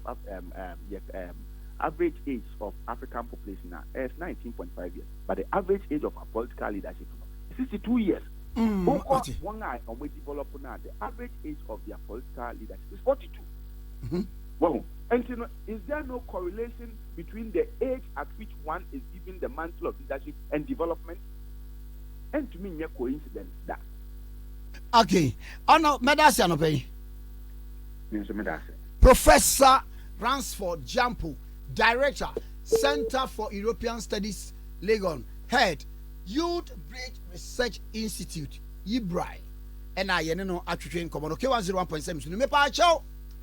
Azar paint, a fear beer, a day beer, school beer, structure beer, both say, beer, a gin and naso, a penty yache, a yakame beer, they are Azar paint near the penty here. Azar paint is say, since 1921, Azar group by ya Atnasia Bepimne, when ya bear for sa, Nadabiano Susan one num, a year technological idea simu, and a peja one, emanesa. But I never to cement. I bet the brand never to paint if you are Azar paint. Now Azar paint to say, or better also. Now Azar paint to say, the painting a trabrighton. Now Bronin one, the Kutan number, one the Omun Fama, obey and I could buy a disturb friend and one fa. Was it open so painty fear money a come a check, bear fear bed, you know, painty ya, Azar paint, and I'll be useful. Baby abako bi abomidi what Kwame Nkrumah Tikese sememra na meto Azar paint ni bi na mfa paint me shop na mfa paint me fie ene de ekeka ho broni ni number ni me de maw e bi apeso to bi ton obeso ye de broni ni number ni je 0555 333 777 broni ni number 0555 333 777 ebio 0555 333-777. Azar paint number 1 friend. Me pa chow latest foam. Mr. Jamel Otu Kwan waba. Them say Jamel say me mo amane say. Say wo a beto latest foam for wo mun konya no furniture ni bia no wodi adanse say say na konya bi so tena de. Wo tena so no akamu pese obesowe. Say latest foam for ye nkonya. Wo 1 seater, 2 seater, 3 seater, L shape. Ewo ebi a wo fie o office ebi a wo pese wonya bi si wa Azar what say be the latest form se bra ne beto sa nkonya ne bi na kala bi a wo pe bia no what be ma wo afi seti bi mo latest form for say wa mo wo ba beto latest form a wa mo kire o se wo da o sei wo da bonkum so wo da nifa so wo se wo da ya ya kire o e de beboa wo ya ma da bi su kura hwe na wo mo de aboa say wa bie factory ni kase e wo Kumase and wa bie kase wasa bie one stop shop eno so e wo Tamale na latest foam for say wo mo som wo sompa latest foam wo kan wo say your partner for life. Okay, 101.7 so any yengo Owura Ernest Owusu Bempa eho communications director Edema Ghana Gas. Owura Ernest Owusu Bempa me moche Ubri Santan Kwame Nkrumah Tikese Kwame Kwaku Anansi Nejozo na umpombo ko de eja Kwame ye me neja etodo bia na eja wako anu atum na ati okaka na hwe de ekoso nti eja me techire na me hwe wa ye bende na otu ayampi ayuntini bi ni efe teacher boaten we kwawuni obo onyu be nyum ne am odo me hwe wa odo wa odo me hwe wa na mama obidwa fo nyina me chia akosi agwagwaje na obaya na akosi fi ba che no anu no afia awode no no na so wono kwa no wono kwa no owunta nwanwani ka je se me chia Mr. Agwaje ai akosi a ozu ba chia Mr. Agwaje o se mani ko break kakra ontwi break kakra na yini aba no era kwa ma fozo ye ne wo ye eno efia da bia no so no okonkra monti fia da bia no obobo no ko dwuma ai okay ai ma mbia makwafo ha Hey, mommy, teacher, people teacher. When you go teacher, we train teacher. Hey, you fetch me. Maybe I'm a fetch me. Aye. Oba presi. Na. Oba presi. What dene? Na, mami mre. Kevin Taylor. Ada mo ene dey. Ada bia. Abantie bi. Your friend Kevin Taylor. Na da bia wo ye social media de baso.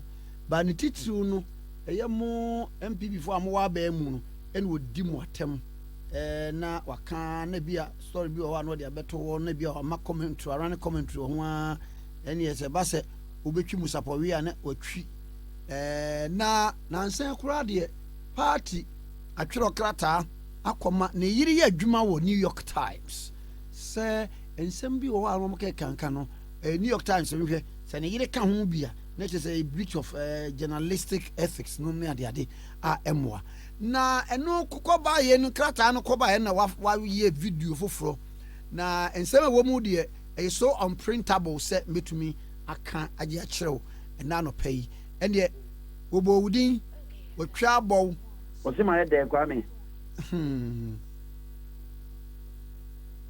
hello asemo sorry a ade aban yi nyenye mo sorry anu makotran radio station twokrodo sa dwumadi ama wo we so nye boabia nsamwa o se on de we drunkard tese nipa ni doso Kwame say assembly am ba be kan bia no I am responsible for statement tienie but miss me platform so Kwame and it's important tienie make say your platform will not be responsible for any comment that I make here.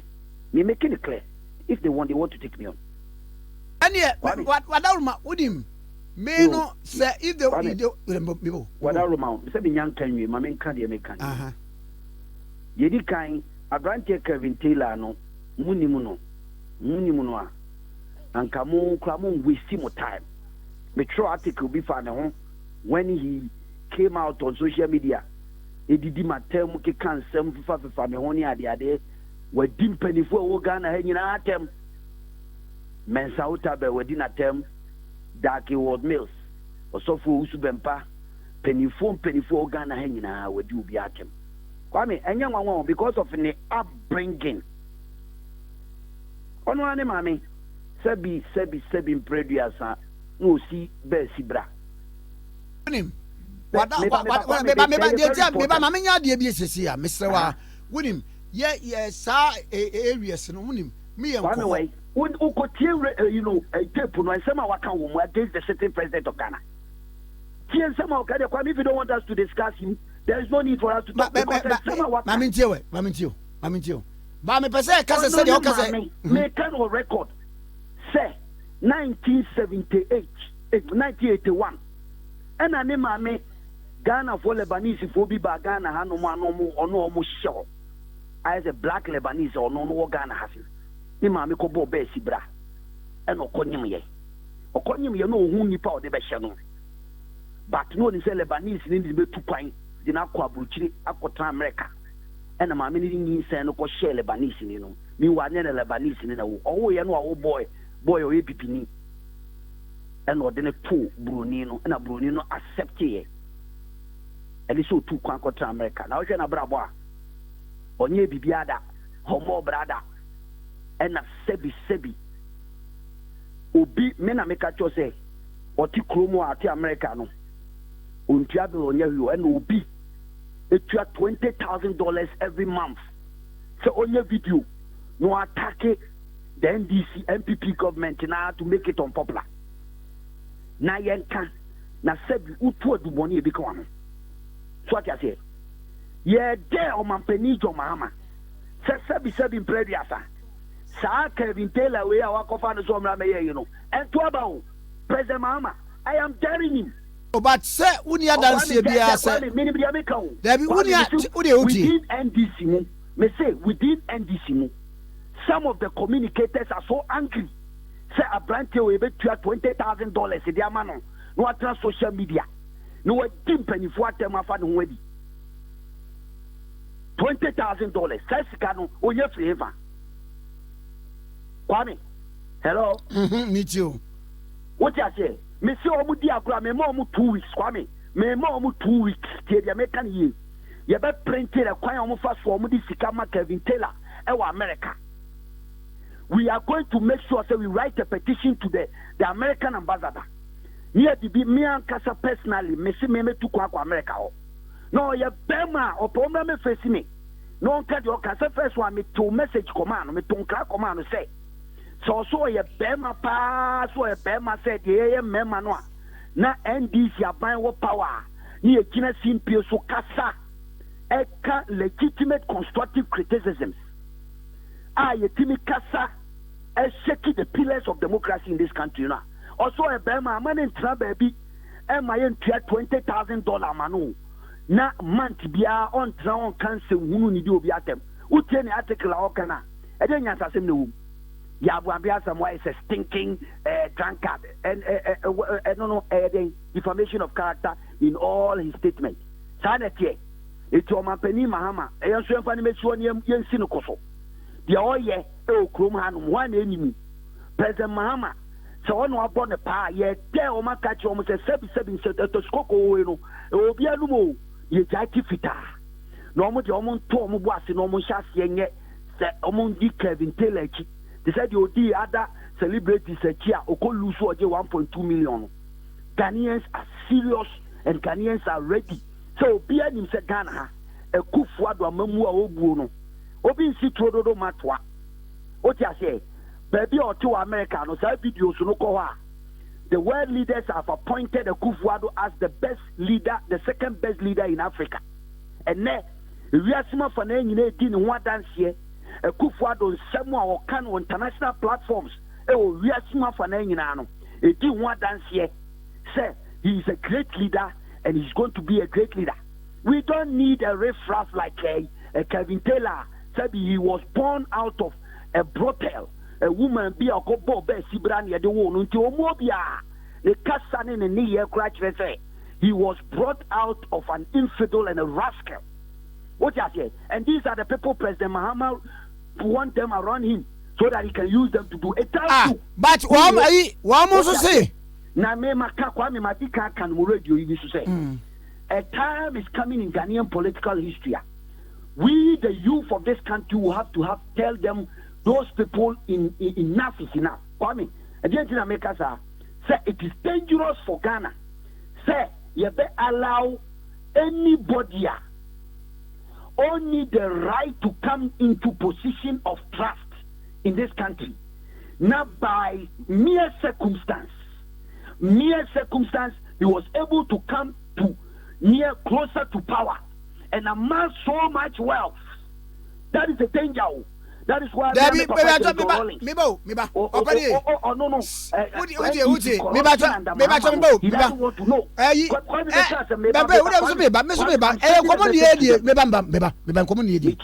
per se is situated to Kevin Taylor. I don't want you to go around.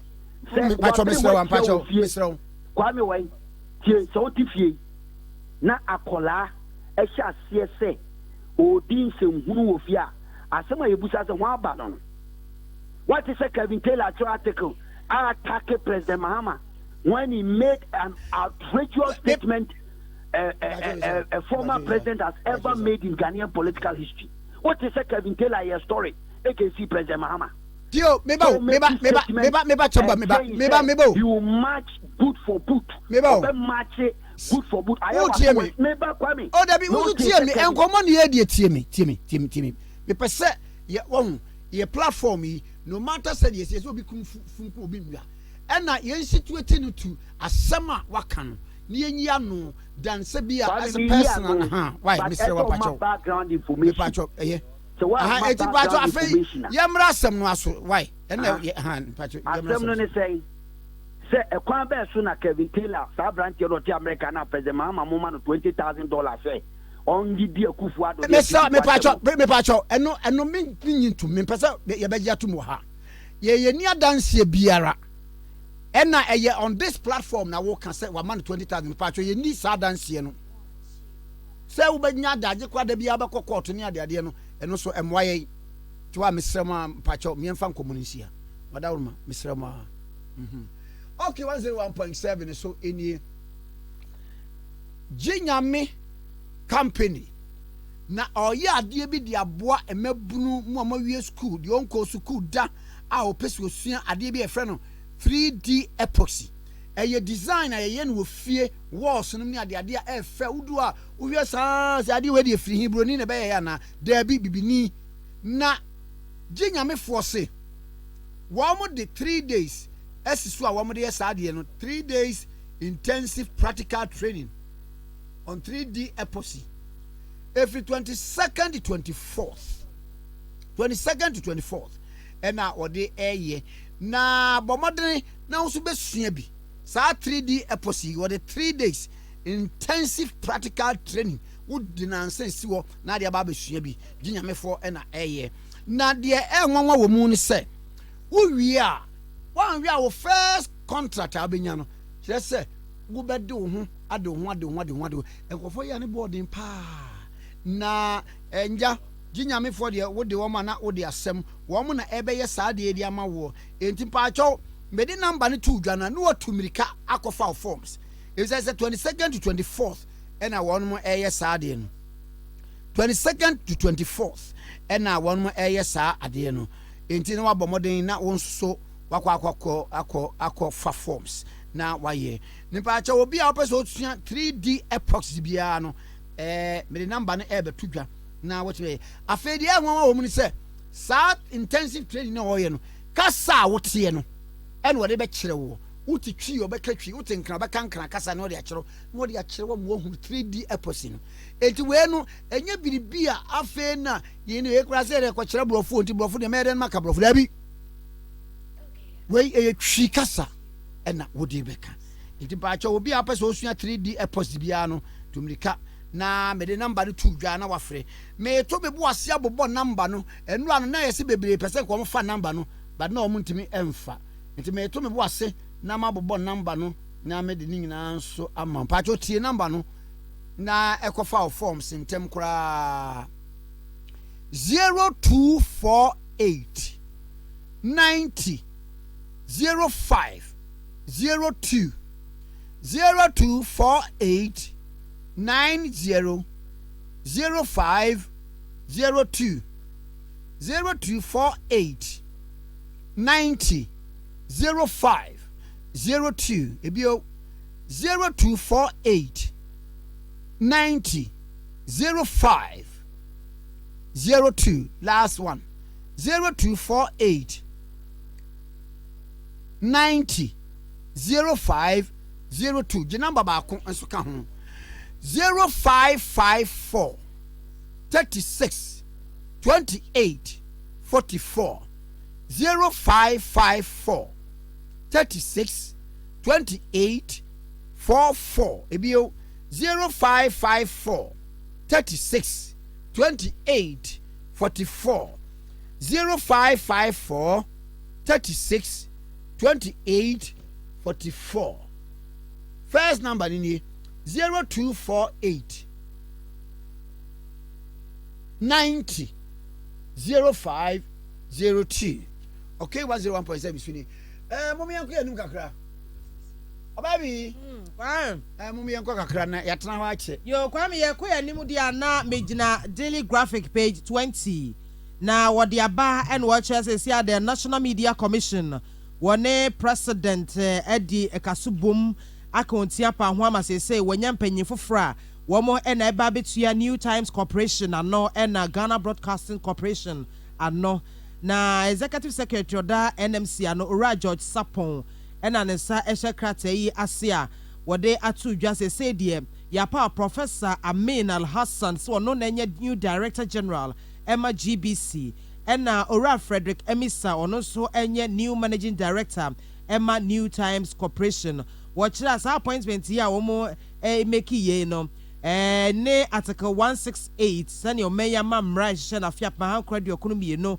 eco no section 2IE and na chese Emma National Media Commission said to me no Emma wo mutimi eyesa na Professor Amin Al Hassani wɔyɛ development communication expert na no one GBC radio na ayi adwuma eno mu na Ghana News Agencies wɔn wɔn ayi adwuma na o graduate every Ghana Institute of Journalism and wonya masters and for sankita doctorate degree in communication studies every Tampere University I work Finland and afi Concordia University I work Montreal afi so ase ansa na ye this appointment eba ma no na oye principal ya ono that Ward campus University of Development University for Development Studies Ward campus ono na ye principal e wo ho no mo Professor Alhassan wo kyerɛ sɛ school ɛwɔ international International School of Social Science ɛwɔ Finland ɛna afei so no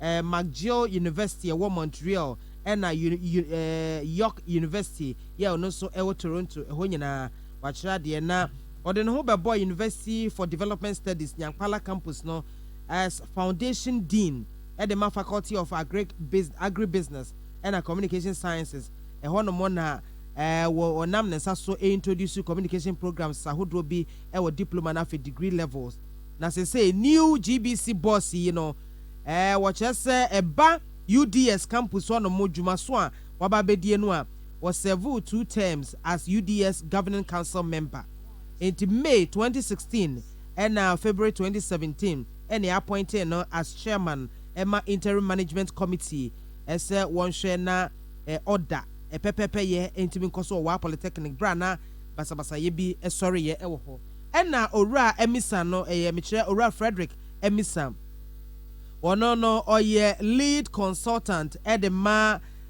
biz turnaround consultancy no a multiple award winning sales leader with more than 17 years experience in developing startups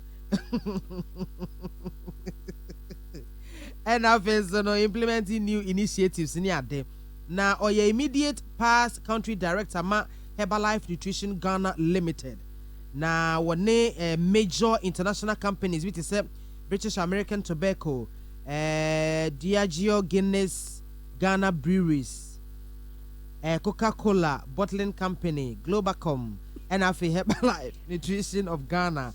One woman aye juma ukute kita DBA ahodo ukuta masters in business administration marketing every gimpa and a BSc agriculture Afri Kwame Nkrumah University of Science and Technology and now kita diploma in strategic marketing management every Institute of Commercial Management UK. Now I member CIMG Project Management Institute and have a Young African Leaders Initiative Network on also waka ho ye a member e wo hono ma sampanyu foi and as they say the GBC and the New Times Corporation wo mo ekwakoda no nana pam eduro so nana the publisher the Democrat na me dey trust we Gratafa to so miensa o me poso adi Gratafa to so miensa e wo the publisher the Democrat amuni. Now, Obama say African Caucus meeting of African governors of the World Bank and IMF. Aba Senra, Ewo Enkran ha. Emenim di fa wom code me de na say bi mampeni na nado dan kwa Akufo-Addo. Na mampeni code me de na say na semba ko. E na ye na seminya ne dadwen. A wode tu mpanimfo ni na anim se. Sa semi obi akon obi ankwadwendwene ho. Na obi amwa ne mpani kumasibre papa na mwama Africa ebibrem efa ne tampen frate se dia Europe aye no eya asem dada no a se ebibrem ye betumi aboye ho so na ye niema aye nko base ye kodan obi ansa na ebibrem atumi gina na naso enu nti Ghana sense oba Ghana Beyond Aid mampeni se abaya yentrem na yen no Africa Beyond Aid na Africa amanye wa bibremu nyina no yehu se ade a eboa ma wo man tumi gina ne naso e ma wo man no so opana ne ntuma hu na sinim no oba ade ade adom Africa ebi kura ni abrochire entiyan hwe na yempa kwan ya sa ne mani na e betumi aboa ma enkoba sadesi ekọ abrochire kura la lasula la akọ sirete sika anse na tumi aba be ma yi obi amfa ne wonyim titru ene finance ministers central bank governors any African governors of the World Bank any IMF no obi amwa na ebibrem entumi ne ho enyina ne naso ma me hwe na yemfa text messages kakra dividend text message comment agofo e dey about Facebook comments agofo dey about yemfa emfamwen na Emmanuel K Brown also hwe yen live free Botswana Patrick Kofi and Patrick Kofi and was say oh prof yeah that's it. You've said it all. It's about time we stop this MBA things. We are not going to allow them to use us again in 2020. We are taking the mantle. Thanks, Prof. My spirit is lifted up. Hey, just say, Prof. Come on, I'm ne home. Akenya no hopa. Help with Edua Mankwa and was say what the Prof is trying to say is clear and loud. The old man's government has failed, and Ghanaians shouldn't vote for any old man into power again. Simple and short. Clement Johnson, and I say, Prof, you've made a point so clear. It's obvious that our leaders see no capabilities in the young person. But trust me, Kwame, the young people are brilliant when given the opportunity. I'm a testimony myself, not purposely in politics, but running a $1 million organization. Well done, Prof. The young people are proud. Nana Kwame Boateng, and also Mr. Host, can you please stop that man as soon as possible because he doesn't know what he's saying. And he's Prof too, boy. Nana Kwame has come again. Not say, how can we allow 23, 24 to rule us? But Prof, technology youth in Ghana, WhatsApp, Twitter, Facebook, Instagram, and many more young generation we have currently. Now, Mark Yo, and also a reply no, and also what about their tactics to retain the old people again? It is evident when both MPP and NDC have asked their potentially youthful aspirants not to contest the MBAs. Give us your thoughts on that, please. Two things, Michael. So, ADN or their Belno say, I like this show. Musa, Ibishak. Also, Usu Bempa. Oh, no, I can't say this. Frederick Entry, and also, we are watching you. You, this host, if you allow any NDC man to attack any MPP member and not stop him as soon as you just did to NSO Usu Bempa, then the whole world will see your bias. Then you shall be seen as amongst those destroying journalism in Ghana. Bernard Jatswat, hey, Kwame, allow the guy to tell us the truth, please. When a student come on your platform, he say blah blah blah blah blah blah. Asuna nana kwabana osay and ose otie yen live every nankese. Ye boy Juma Panti or boy Abaso, Kingsley Yawa J and or me share my live every London, Dennis Frimpong or say what the enemy say Papa Daniel Yaboa or say my meme so catch a bra Kwame say Mrs. Tanaki said she loves him so much. You also do Candy Bells and or say we are brilliant, but we still a lot. Like baby with sharp teeth have done in the past. Hey, Wafake, and I was waiting for Wafake in your plan station circle. I say, please, what is NDC alternative to 2020 elections? Kudos to Honorable Moses Abo, AMA Boss Circle, and Obatampa Freda Adensa. Enti, Oman for Adrian Chebi, Omonde Abana, Yadia Twasono. Nana, Twasoma. Yeah. Nah. Obu and Yako Medi. Oh, show me status one. We always status one. Ebeyirio. Na mampeni dada osiade jonko video wo don bere majekum. Osaber makofo. Efuta wode ama assemblyman ni assemblywoman fo no. Na the publisher the Democrat and Katafa tosonson. Wetintim wa hey. Na ne ni akoban sa na no binada no. Na Accra Metropolitan Assembly assembly members are wom. Yani say wamekwa akochia papa na wam na bonkomo no magine hosie hunu eba manyensem a na wamkwa yankomobom ana kane mampeni kofo ade ti womanim se obesra womo adwuma wamafa to mo so ne nye adwuma wamode pe wom nko yiedie eyadasa ene wom som womo enu nti no emu benya pa se wom bema wom manfo dadwen aye wom dadwen wom manfo ha beye wom ha wɔmanfo sun bɛyi wɔ mu sun na abere biara no a wɔn bɛtena se din sɛ wɔn dwene wɔn de hyɛ ho no wɔn nwene kwan a wɔbɛfa so aboa ma asetena mu yiedie ne mpuntuo atumi abɛba wɔn assembly hɔ na didi mu a obi nim daakye jonku agye bɛkye soɔ bia na wɔn ne na mu saa no na wɔn de ba bɛyɛ mampanin ana wɔn de bɛyɛ titire bi wɔ amanyɔsɛn mu to wɔn ahyɛ ase free assembly hɔ no wɔn mu wɔn ni nko pa na wɔn fɛ tu ho akyɛ ɛnyɛ na daakye mpo wɔn pomasi brɛ papa wɔ amanyɔsɛn mu a the Ghanaian publisher deba Mame to so ewa the Ghanaian Times the Democrat no na mejira page 7 na Ghanaian Times said ya ba Raisa Sambo and Atwensemi na what just said National Association of Graduate Teachers NAGRAT for enom de suboka sepa ebo Ghana Education Service as promotion letters was here de Emma teacher for one promotion edru so free 2015 edibesi 2018 besi Nigerians for atena promotion so na no na ma NAGRAT ko ne ma ebuafo a wo ehunahuna GS wo ma hwe yi a wo beti atua atente so kwato form e de akere mo na wo mo makosi August boso me de to so aduasa baako na se August boso me wo mu na wieye e na wo de ma wo say promotion letters be teacher for dia ababeka ewo GS for ensam a wo mo anye mu ama no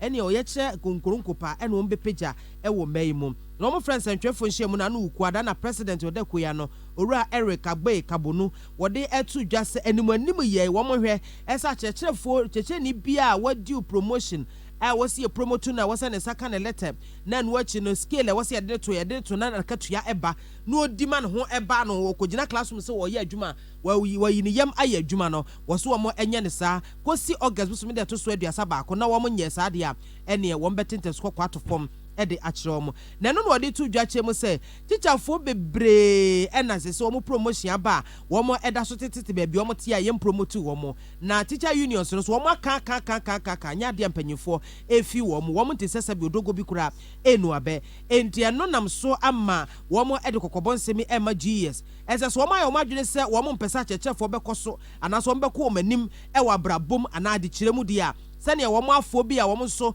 e wo public service mu a wo mo de promote na ye promote wo mo ne dia ene wo mo no mbechia yampa se GS for epente su kokwa NAGRAT for se ebi wo mo no mpa na so mo jai etifita enti enkosi August bo so bi awie ye na wo mo enye bibia ne nto na mo bi emfa achechefo wo mo promotions ho dia ene sante su kokko no NAGRAT so wo mbetibi e de ache GS for daily graphic ni na maba weekend today de bokrata animu krata fa to so miensa wo weekend today ewo ena megire na kwaku buadi atakwaku enu atire no wose siafa wo na hwe ga na jan woden wonsem so Minister of Energy owura John Peter Amewu ena wedi odi atu NDC amanyokuo na aboboa no wodi atu ano pe se NDC amanyokuo no mpanimfo a na no PDS ya mampani na na dan kwaku fu ado aban ehim Ghana yi na mahoden wonsem afiri wo musem dia ma yisiji eni ntini pe bi so mo ntase wo mo kan wansem no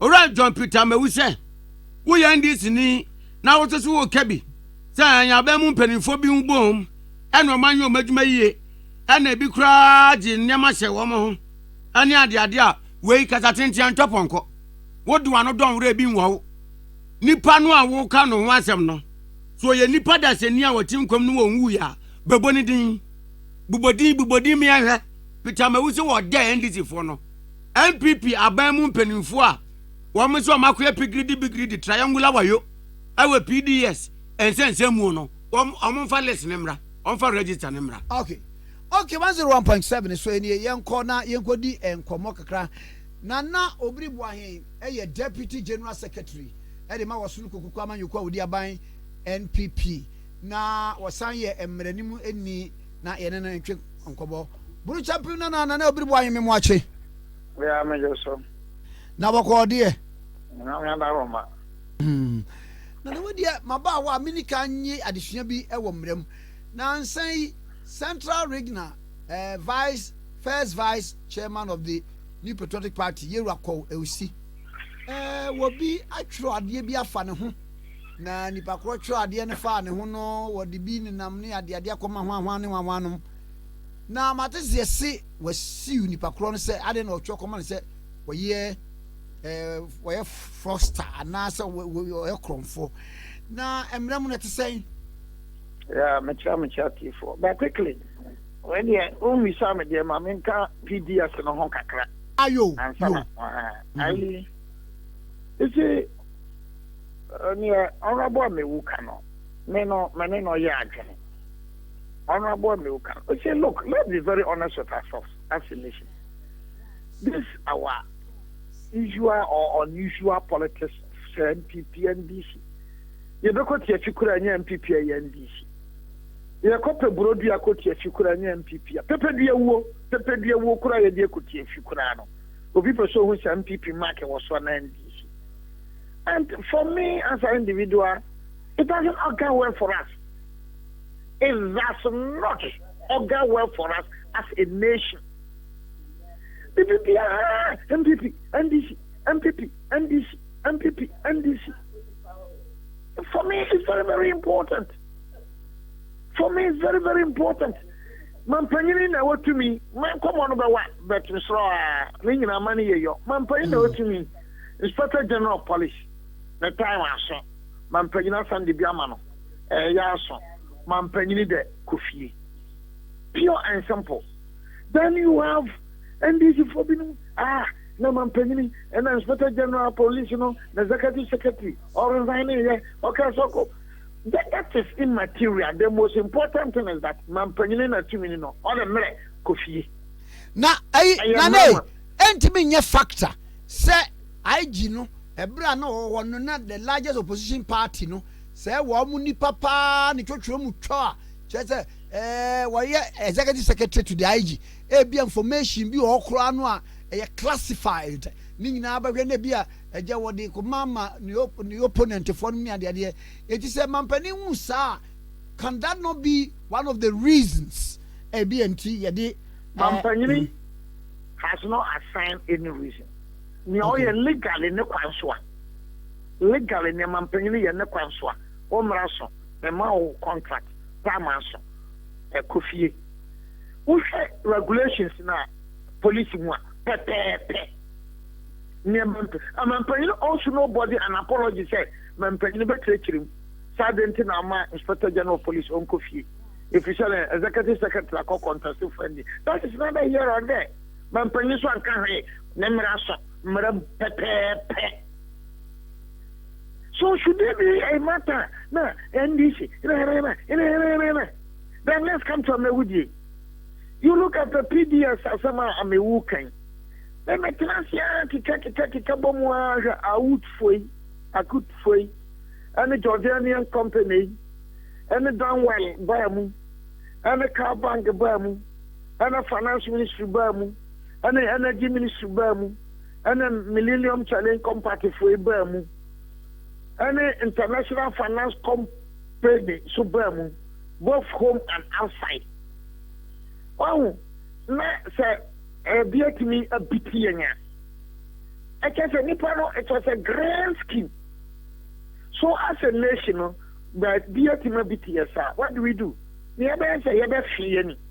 Then next time you know ever ye. As a nation, never see any. Never ye. This is not a matter of blame game. And because President of the Kuala Bana said, Mamma, me who need Piasa. Media Yushimu. And then a moment shall not Piasano.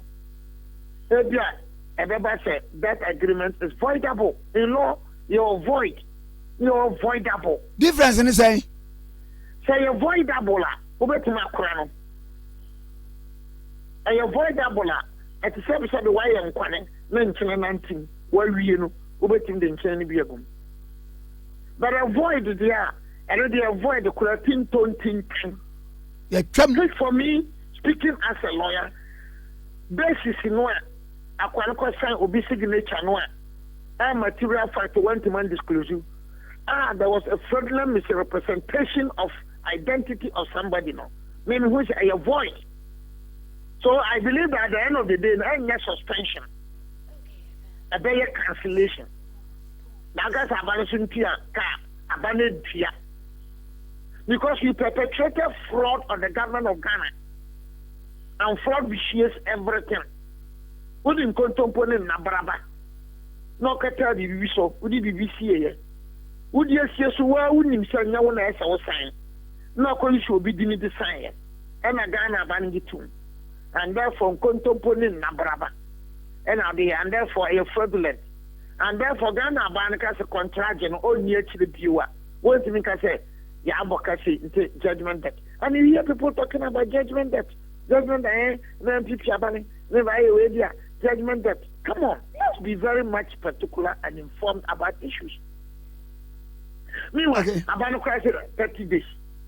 30 days in Australia. But the number Kata or Moka Kushia. 30 days in Australia. Because Abano wants to hear from also Monkamenti, the attitude, the Ankata Bani, Monkamenti.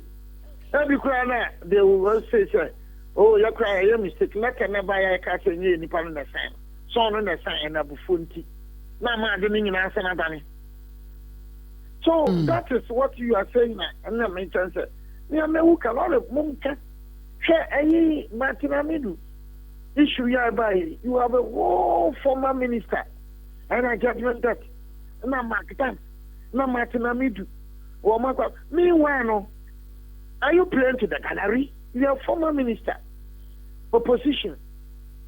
Una would tell Casamano, who can actually on the floor of the parliament. Went to my mom Martin Dini, went to my mom Martinamidu Dini. Who film like some of them are press conference. I want to have about Martinamidu Dini, over Martin Dini. Martin said, Obiama me judgment debt to be Martinamidu should say, oh, men office a judgment debt to be Obidia Mame. Okay, I said, me bought me di in Yamuana, Koshat, me Kosama in Ghana, Bane. And Baba Kamara, who is a national security leader, came to me. And the matter was referred to Attorney General's office, and it was settled. Yeah, Matami can no correct. Yeah, Magdalene can no correct. Now we are spokesperson, finance, opposition. What could a press conference? What could be trusting? And you will not come out to say, I am sorry. And that is what is happening in our country. Just a bit of most of them can be or young people can be to NDC Niso. NDC Niso can be to MPP. So. Like I said, Mana Yatim one or no. Nana, Yamra, some Bakwana, yeah, some from no correct. I call a Wisidiano, no correct. Catch no crack, no, or the buy a crime. Or the crack and command national security. I don't imagine your interest. The letter was written to national security. Now, when him, it was a letter to cry, one echo, a Wisilet in the cry. Yes, I mean, yo. Bononyology, you wasn't neatly, you wasn't Sana Brofecano, or the you wasn't Takuko Takra, you wasn't neatly in your meeting. Why are allegations? What can I send you for a coalition? What the command national security? What the copy a command central region entity? And coalition Muna who make his allegations. One man can't be. They didn't massacre the whole money. Anna, national. Information as a national security crown. According to Crown, I thought you were a substantiate here. They work one. Because there's no onus on a coalition to talk. But we have an allegation. So you should come and substantiate those allegations. A coalition, why you wait. I promise you that I'm not being who. In any case, I don't cry there with national security for some. And a coalition, I'm not going to see high court. So we're going to say, why can't somebody have fun on home? As someone can end no correct. As someone can end, as someone can end, so as someone can end the Muboka. And you can end to court to manage damage. I call you a Canadian and Grata and so now they only Fiona address. Yeah, an address, yeah, coach is an address, Baba or Baba crowd or Mamma Crada. Address or the number of the and they know. I mean, what kind of situation do we find ourselves in the country? Now, fine. Brani Mushua, Yunguno. National security for Frama Sana Yatakana Yunguno. Yes, you are quite a coalition there be in Tato Suya, with the Minamanka, Monfan and Cocotte. Imagine a convention now, community, Aquanoswa, Yamuru. They say what we are going to do is to come by substituted service. And when into a society, we know, you're some general so cancer. Oh, I'm not quite why. Do you have to say that? Aha, a fair na me bisa say. Sasa na tie dia. Edia na a central region for no edimidigina so. I don't want to go there. I don't want to go okay. Because I'm talking on a Kosi matter as a lawyer for a Kosi. Oh, okay. Matthias. As MPP, the Deputy General Secretary, the Premier Party in Pa. And Timmy Fan on Dobore. You are sending by a kind of affiliation. In some bishops, I can cook. Yes, I can cook one can cook no can affiliation. What? And you are not the main cohort, men how long I am acting as the lawyer for a Kosi. Yeah, I can wear Burma and Kabian economy, I can say. Because of maybe a Kobe, I say, I think it was Kofi Adams' case, the very Kofi Adams as someone who breathe one. Now, in Pepper, see no Kofi Adams as someone who breathe one. Kofi Adams and then what was the Kwan Buffalo. Then there's a way I can hear the Akwaje letter. Yeah, they are caught to one Akwaje letter. I will have a Kofi Adams to say, case in the ice, say. What is to say here as a Kofi Adams say, or breathe one in there? What we have done, I saw no or breathe one here. Case in the ice, say. And I'm repeating it. Always everly. Man, make Kofi one. The Missa Bombo. Man, you have done my papa or many. The Kofi Adams will have done my Samia. Or someone in the Kwamba for case in the other say. Can you show about one case from my hand? Court has granted stay of proceedings. The High Court has granted stay of proceedings. Now you court about when I never hear them say, no, not for shit. What are for a new coffee boy him in for you? I mean, it's one minute. Maybe young man. Nane, I want to say, a coach away, why away. I'm not imagine some Cratano. Because you know, men were from Menyachimba. So, Aquamia Casansa wax among country and Uncle High Court or Uncle and Samancrata and Bamano. Now, I saw all embarrassing a coach. It is not fair. It is not fair. As for the Central Region, MPP, Discipline Committee, Chairman, Miramin can be. Miramin party in the Penny, Miramin can be. Near what any match him. Oh, you have to go to Adams. All of us to MPD. Over one day. All of us go to one PD to MPD. Now the one for a brief one. So, all the Crown Buffers and the one for Sedan Kawa, who said yes. Always a pregnant. And I said, I said, we you to be a mobile and so now, boy. Wouldn't wear the quarter state because, of course, you know, of Adams and Tia required fees. Who was someone will be 10 million? I said, we Tia required fees. He didn't pay the required fees. And I require a search. And I require a motion. And I get it to me good year. And I may appeal. And I require a motion for stay. And I'm quite a high court to get him some career no correct. Young appeal, now young Kodimra. The free no case closed. Papa Sumana the church for her as the paper no ne. Papa Sina the church of Kofiada. Catch her some near. Don't you be my NTA? Then near. That I may America. But for another father, the informer nominate her as the nominee, very Democrat, and that mean what are they not writing about that one? What the upper boom have I want? Cowbell Bruce or so. Minkan moment, Minkan Tuniho. I'm not boasting. Okay. I'm not bloating my ego, but I'm being honest.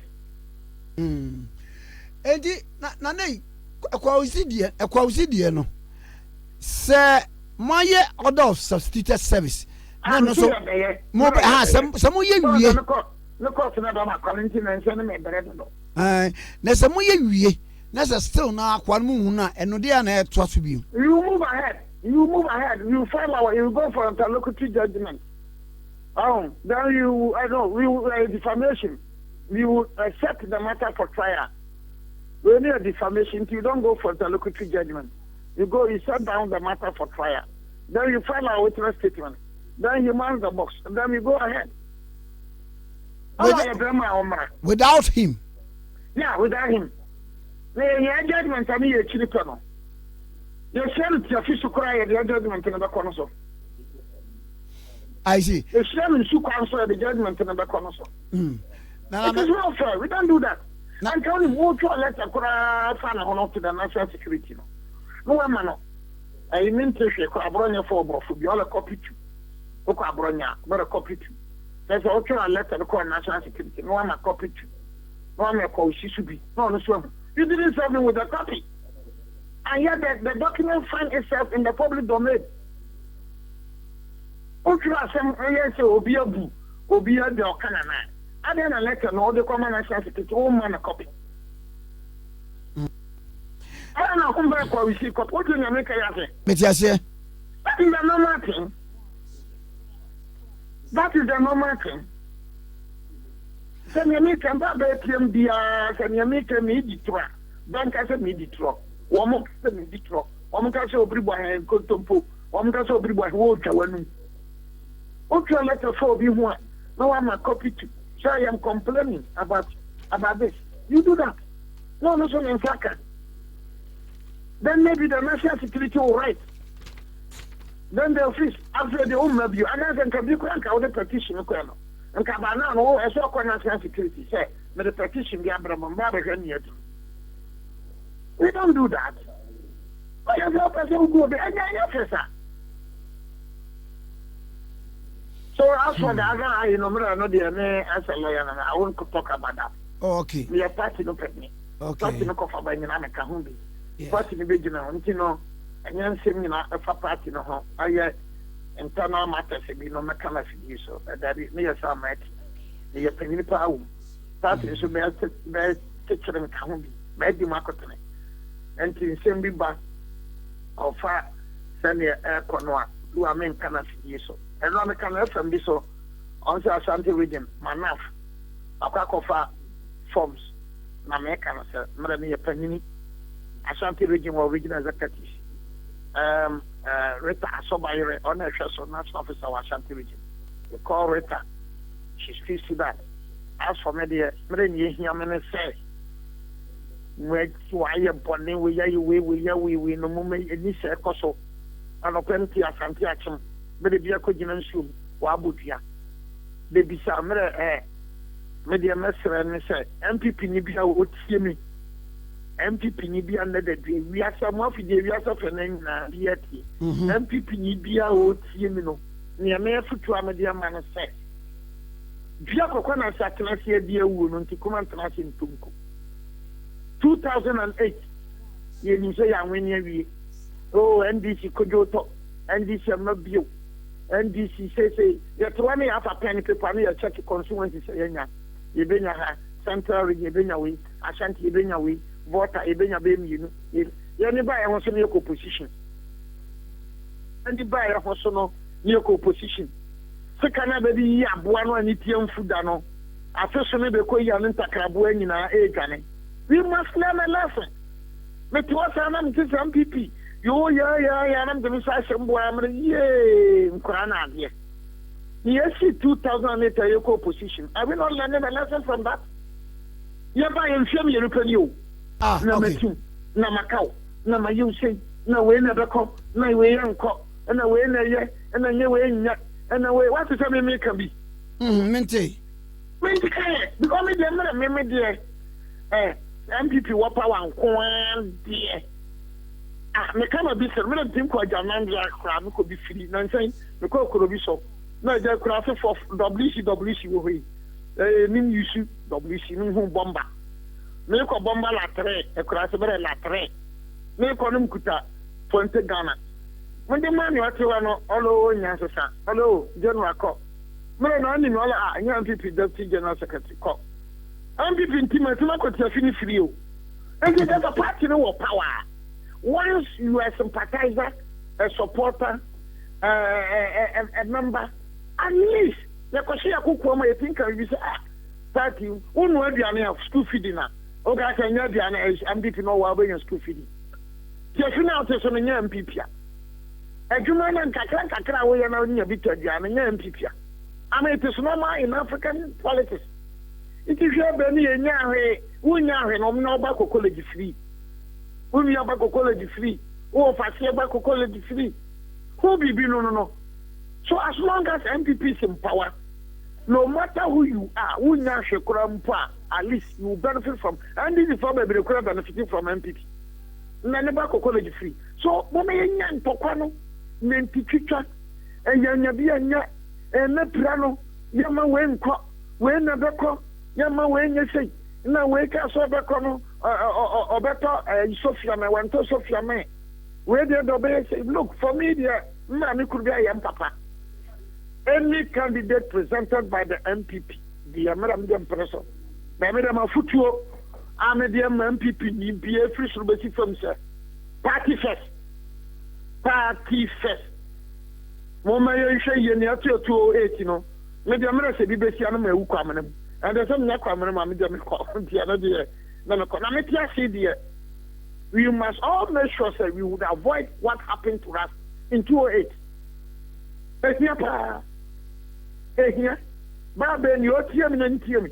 You can be a minister, you can be a deputy minister, you can be a council of state, you can be MC. For me, I am not envious of your position. Many Brenners and people better than party basketball. We must make sure that you break that gem. You better see. Yeah, they are more cute. They are not quite bio. And so they better break that gem. It is unity. And I am not suffering because you better break it. What the world don't never be no. We must get united and move the party forward. MPP first. Here. Nana Medasa no pay. Best Medasa na obri boy ye ne twen komono and ye de ni na so aba awiye. Healthy Soul Natural Health Clinic Aveno M Plaza Bus Terminal ho and our Healthy Soul for say yare bia eye wo bia no for Sister Ghana series etuaka ebra na yenko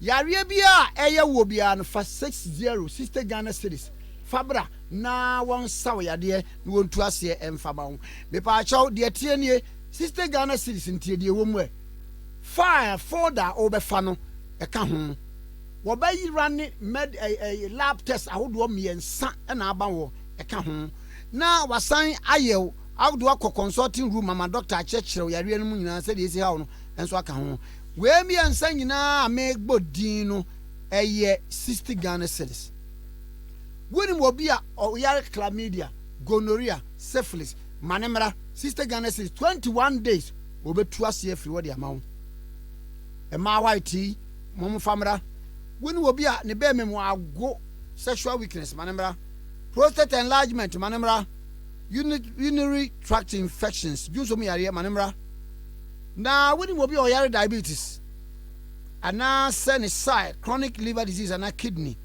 ni na momra woyejma Monday to Saturdays 7 a.m. to 2 p.m. we be ewo Aveno Accra inside M Plaza Bus Terminal. Yana wa fre 0343 76 82 16 0243 76 82 16 0243 76 82 16 and 0265 17 40 70 0265 17 40 70 0265 17 40 70. Okay, 101.7 so any afemu mayentie mu kakra frefo be miensa bi na yefa gimediri na osom no emra wieye 0302243529 0302243547 and na star 1017 yanko. Good morning. Good morning. Hi, Kwame Nkrumah. I defend Ghana for independence. Na wana mene kasei? Ajeni muni. Me kasei from Vancouver. Ajeni mo yanko e? Hey, Nkrumah. Kwame Nkrumah tiati yanko besu mo jakoko. Nye nisu.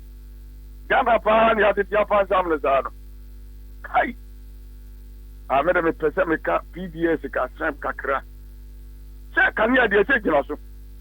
Ye no de ye ma na nye wo ha ma ye. ade akane na dum di a ene ye beka so wo ma boye adwuma boni ma kane e gina so a ye adwuma di e bibi se ye pa ne de kane ye be ye adwuma enti wo mo de mu mi na akoye o ma akoye yi enti wo ba fa so a wo mo no mbekasa na kane ya no be gina so ama ye no enu na ehia yen eni so mo bi se o ma sign na de na nkoyie na o sa gi a bibi se enye yi bibi se wo be ye adwuma wo yi adwuma wo tuma ka de adwuma no ba no ye wo ye ni ye a ena na ma watu aswaye wanye ni ya eyi wadi ko se duma bi enu awu ko mo ayen kasa asem wo nkire enya no nche sa aba na koye kululu anu akoye bibi asesa ana de to so bi ye protein bi ya o mo abonu tu akunu eya na awere ho ye mana busuafo nyina yako na Ghana ha sei no mehu se ye mpa ade a eboa omen ye yi protein pani a wo besi obi ana ya kire yi bi papa yi ba ye nya nyina ya mata ti din tamone se sɛdeɛ ɛbɛyɛ a ɛbɛka sɛ wɔno koraa baeɛ no ɛna yɛ tututuo kunkum aprotifoɔ ɛna ɛfa agosia Ghana suba yɛde tea no yɛasesɛ yɛadwene yɛ sɛ ɛbɛyɛ ɔma yɛyie paa de a ɔfa Kwame Nkrumah yi ɛnka yɛnsa nkɔ nkoasom bi mu ae mate Keba from Ablekuma ascending the message so Kwame Nkrumah mechewa no pay abanye na nanda kwakufadu adi animu no wode niam agu akwam a wo ye pa ma bibia ye kama pa enya dia NDC for propaganda no ebetimi aye adwuma isanse mampani obo adwuma PDS yebeye ho adwuma wo se wo chia Dr. Amwako Kisi incoming MP for Anyanso Tuum was the rescue mission. Wow. Me watching opening kase meje oso na bogodi e nyame adomo asore bani kwa bukuru adehye yenko edi kan mema woni wabusua nyina yako no masere nyankopon se we die maybe mabio because abrante ne ye moja mo no do na nyame so enka ho because pressure da so a wode asom wo man nyame nka ho befa kwanya we so na machia onabo adu asafo na mato akoso asere wo se minim de otimi ye nti ye 50 years a ye bedi wo bukuru no ya fra ye wura bra na champion ne bisa ne se e fritafo kokko bukuru no de fa o papa mi so dame ho no e kwan na oye ne den bukuru akwan no bra kwa me next year na ye die feku anya 50 years adie bie wo kro nim ne ye bukuru ye die feku ye nsa no adwuma from hospital community center depa ground akadia ban be ya fe kwan ne ho bra kwa me waburu nsem bebre so medie tambia me ka se enhwehwem fan eye adie si e wala electricity center mu tentwa ye kura Ghana fo mfanche esi NDC beso abra kwa me no kura wonyame di mu ko mbetwa wura guso yinti na me kasa ye wo memha abra eda di se wayomi akokoto CNC sika bi ma no ententrofo bi am publish city president Tamus tatemo ka se mayentua eso enipa bi ye wona ban mu kotua ye eno di NDC fo ehun ne se ye boni o na se abanya ba na contract bi da ho na ordin judgment that unti no obe package niema yie na sakoba ne se mistake bi na ban ne se niema ka matwea san yenhwe ye mampani na na do danko kufuado eniema waye so obeya a sebi ye ka se enya watwea san wo be ka ya ye mampani dada atam ayi mahama abroad this tax air to condon so Ghana fo suye wanfi abroad the tax air to sekan so ye wanfi but upon we nyina chi no na maami bi she domi market maami bi tato ye baby school anu akobie ni shop oto kente fofofo about time kente because of omoma school fees and ne woman no we jai ni shop no dia ye mobile money because na do ama free secondary school no ba time bia enkoton ni ntuma ye mpe we ye pede oba domi ya kwan wo hwa me sre domi delegate say adu asafo aye bi ye nsem pushi no ba kwa me wase me mra me bo modin se me kope mentimi amaye ni kra na nambeba na busuani bi o beba waye no yankopon enka no non fa ne nkoduru asundue mu non san mrafie boko medawati bebre mesmeda se asore ba do me good morning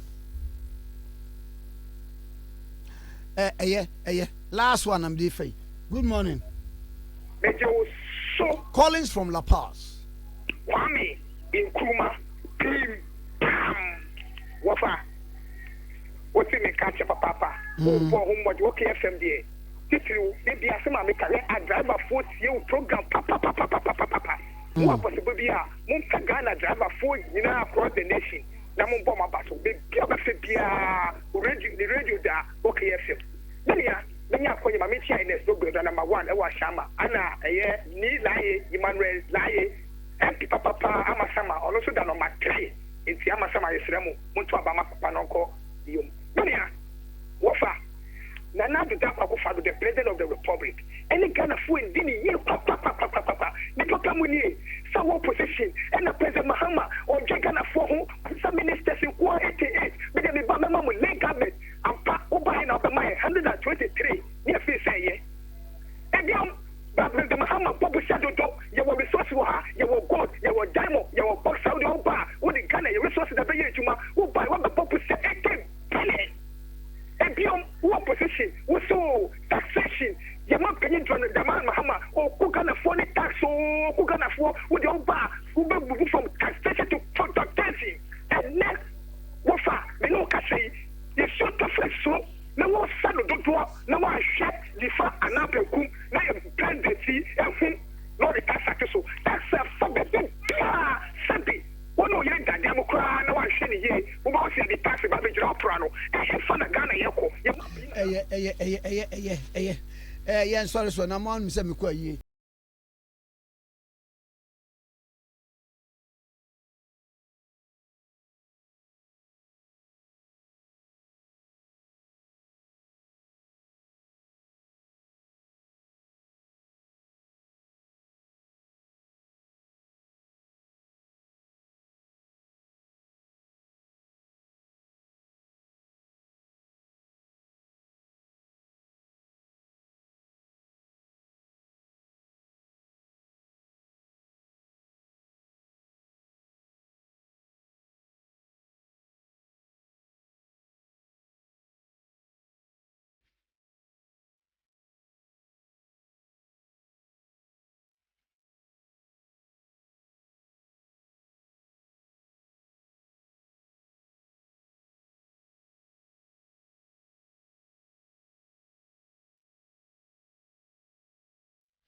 wase na wadifo na kola ne pia ahomachi ne wo fredie no wo hunu se wode dade atiase nam atwe kuro no ho ahia na wo bebisa wonyankopon nipa ne se na edie na ye beye na wonyankopon nipa no bo onyankopon empaye na wo bie akoda nani wo bie nani no wo hunu se wo jatiase nam atwa kuro no ho ahia anopai awurade mie wani na hunu bambo soronko a wonyankopon ewo mawo awurade mie wani na wonhunu atamfo atwa ho ahia na wonyankopon eto wo mu nyina so wire ede amawo in Jesus name na wo kankan a wo se na wo sabo mpaye biem se awurade batamfo ye nifra awurade batamfo ye nifra awurade batamfo ye nifra anopai by the divine description baby a wo hyebiara onyankopon ma watamfo anifra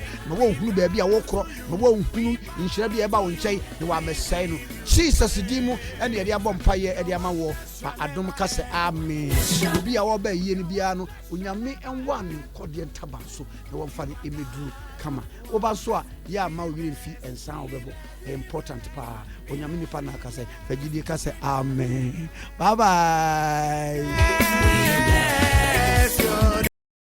Okay FM 101.7